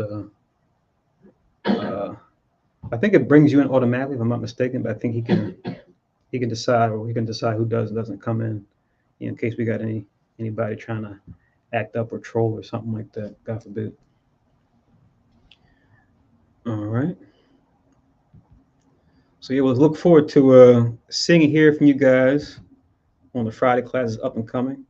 Definitely enjoy the new moon to the best of your ability. If you have to work, just apply grace and just try not to buy or sell if you can help it. Just try to prepare lunch or food with food that you already have in the house, right? And then just try to keep the new moon as holy as possible, because we know, for folks to work for someone else, that work for themselves, it's not easy to just take off, especially if you don't have like a schedule and a way to kind of arrange things. But with the new moon schedule that we have now and the holy day schedule that I'll be sending out to you guys, it'll make it easier to arrange that. We can do new moons as well, but we always emphasize the Sabbath, as like a first one, to really try to get that one, and then from there work to the holy days, right? As far as like the major holy days that come every season, we will say put your PTO towards the major holy days first and foremost. Those are the big ones, like the opening and closing days of wherever the service is. And also remember too, like say for example, like when we just had the Feast of Leavened Bread, we know it started Monday sundown. So you want to take off, if it's Monday sundown, I think it was April 3rd, right? Which was a Monday. Always remember, and I'll put a disclaimer in the new holy day and new moon charts. Make sure you take off the following day. It'll probably work out better for you. So, you go to work the day of during the day, but the idea is to, get done with work so that you can be ready or get ready by the time the sun goes down for the feast. And then since the feast came in on the 3rd, you want to take off the 4th so that day you can enjoy and be at rest and not to be worried about or bogged down on the job. So you're going to use your PTO hours, use them for the high holy days, and then just try to get your schedule to regularly not have you work on Saturday if you're able. And if your job requires you to work Saturday, then just pray to the Most High and just seek and just ask Him to help you when it comes to maybe transitioning or finding something, whether it be the same job or a different job, that doesn't require you to work on a Sabbath. That could take weeks, it could take months, but it's all about just being sincere and wanting to make the change. And the Most High will make a way. Kind of see Banya Yasharala, Mashara Yasharala. Right. So those layers again. And what I'll do is I'll put them in the description. I'll put them in the description for the video as well after we log off too, brother. I'm just gonna say them out loud again, but I'll put them in the description. That way you go back to the video, you can go to the description, you'll see them there. I'll put them there too. So the first layer was letters, numbers, and punctuation. Once again, letters, numbers, and punctuation. Second layer was articles, pronouns, and possessive adjectives. Once again, articles, pronouns, and possessive adjectives. I gave you guys examples what those are when you rewind it. And if you're not sure, just go on dictionary.com, just look up articles, and you'll see a definition. It'll say, what they are, because we may not always refer to our language and refer to what the different things that we say specifically as far as parts of speech. So, it's not unless you're a writer or editor of some kind, you may not know these things off the top. So that's okay. Third layer is prepositions, conjunctions, interjections, and interrogatives. Remember, prepositions being over, under, besides, deals with where. Conjunctions deal with why, as far as the fanboys. We went to the acronym fanboys and what it stands for. Interjections, which are like words like wow or behold. And interrogatives, which are your in English, your W's, your who, what, where, when, and why, how many, how much. And your fourth layer is nouns, which are persons, places, and things. Verbs, and as well as their parts of speech and their tenses, right? Whether it be, past tense, future tense, imperfect tense. Adverbs, which actually go along with verbs, and you have adjectives, which are words that describe. And that's pretty much it. And everything else that goes when you get into the deeper grammar, it just extends on those four layers. But those are the basics.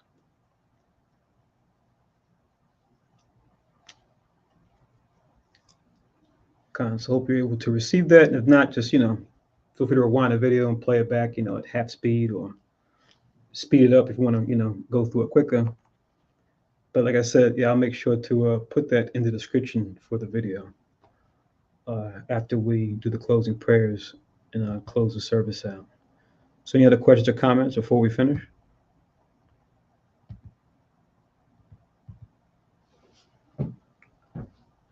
All right. So with that, we'll say Shakadash once again. And with that, we'll do the closing prayers. So Shalom Yasharal, continue to watch and pray, as we get closer to that day that Christ makes a second coming. When it comes to all these prophecies coming down, which they're coming down, all right. So continue to watch as they happen and pray and prepare.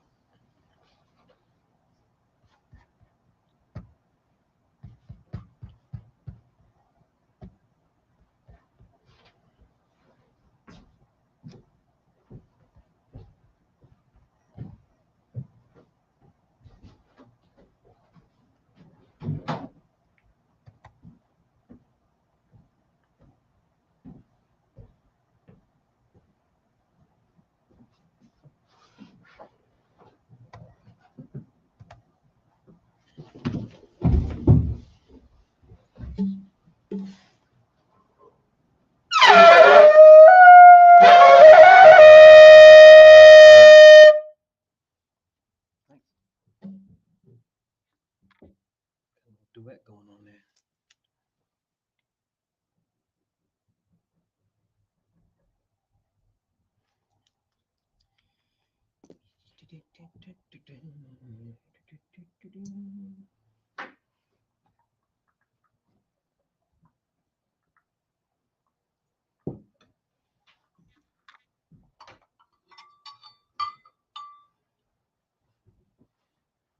Barakati Yahweh ba Shemi Hawashai Asherah Tanawa Parya Gapan Tuara Aman. La Yahweh ba Shemi Hawashai Af Yasha Allah.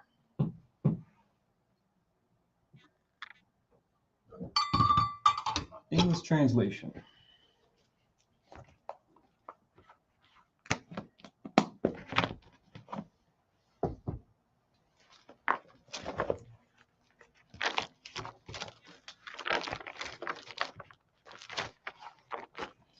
Blessed are you, Yahweh, in the name of Yahweh Shai, that gives to us the fruit of the vine. Thank you, so be it. To Yahweh, in the name of Yahweh Shai, with Israel.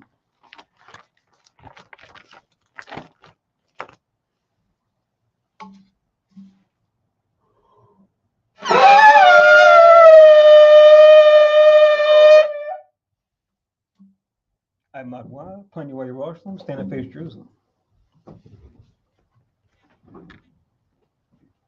See that was home. Zebram's horn.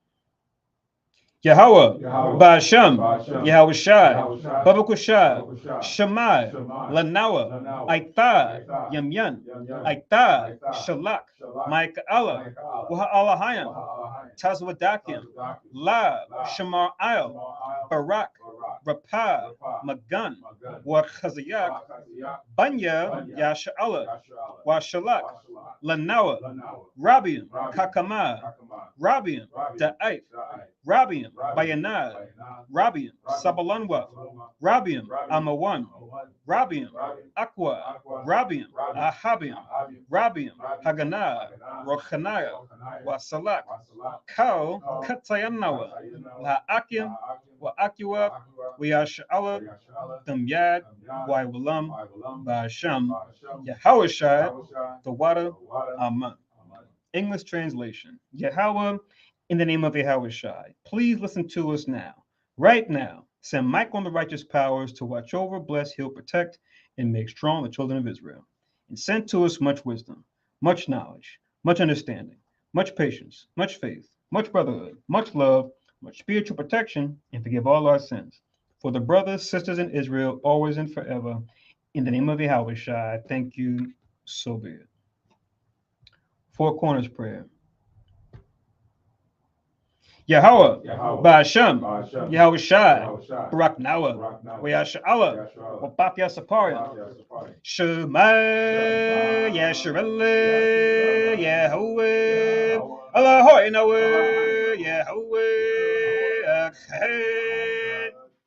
English translation, Yahweh, in the name of Yahweh Shai, bless us in Israel in the house of books. And then we said, Hear, O Israel, the Lord our God is one Lord. Now, prayer for the food.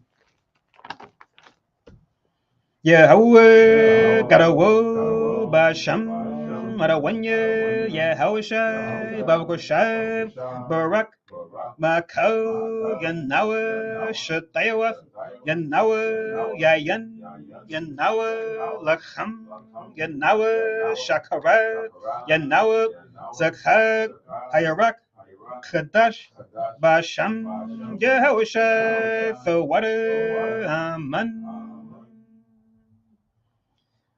All right, Laila Tawab Yashra, which just means good night. Wa Ashar Kadash, which just means happy new moon. Stay in the spirit, Israel. Shalom.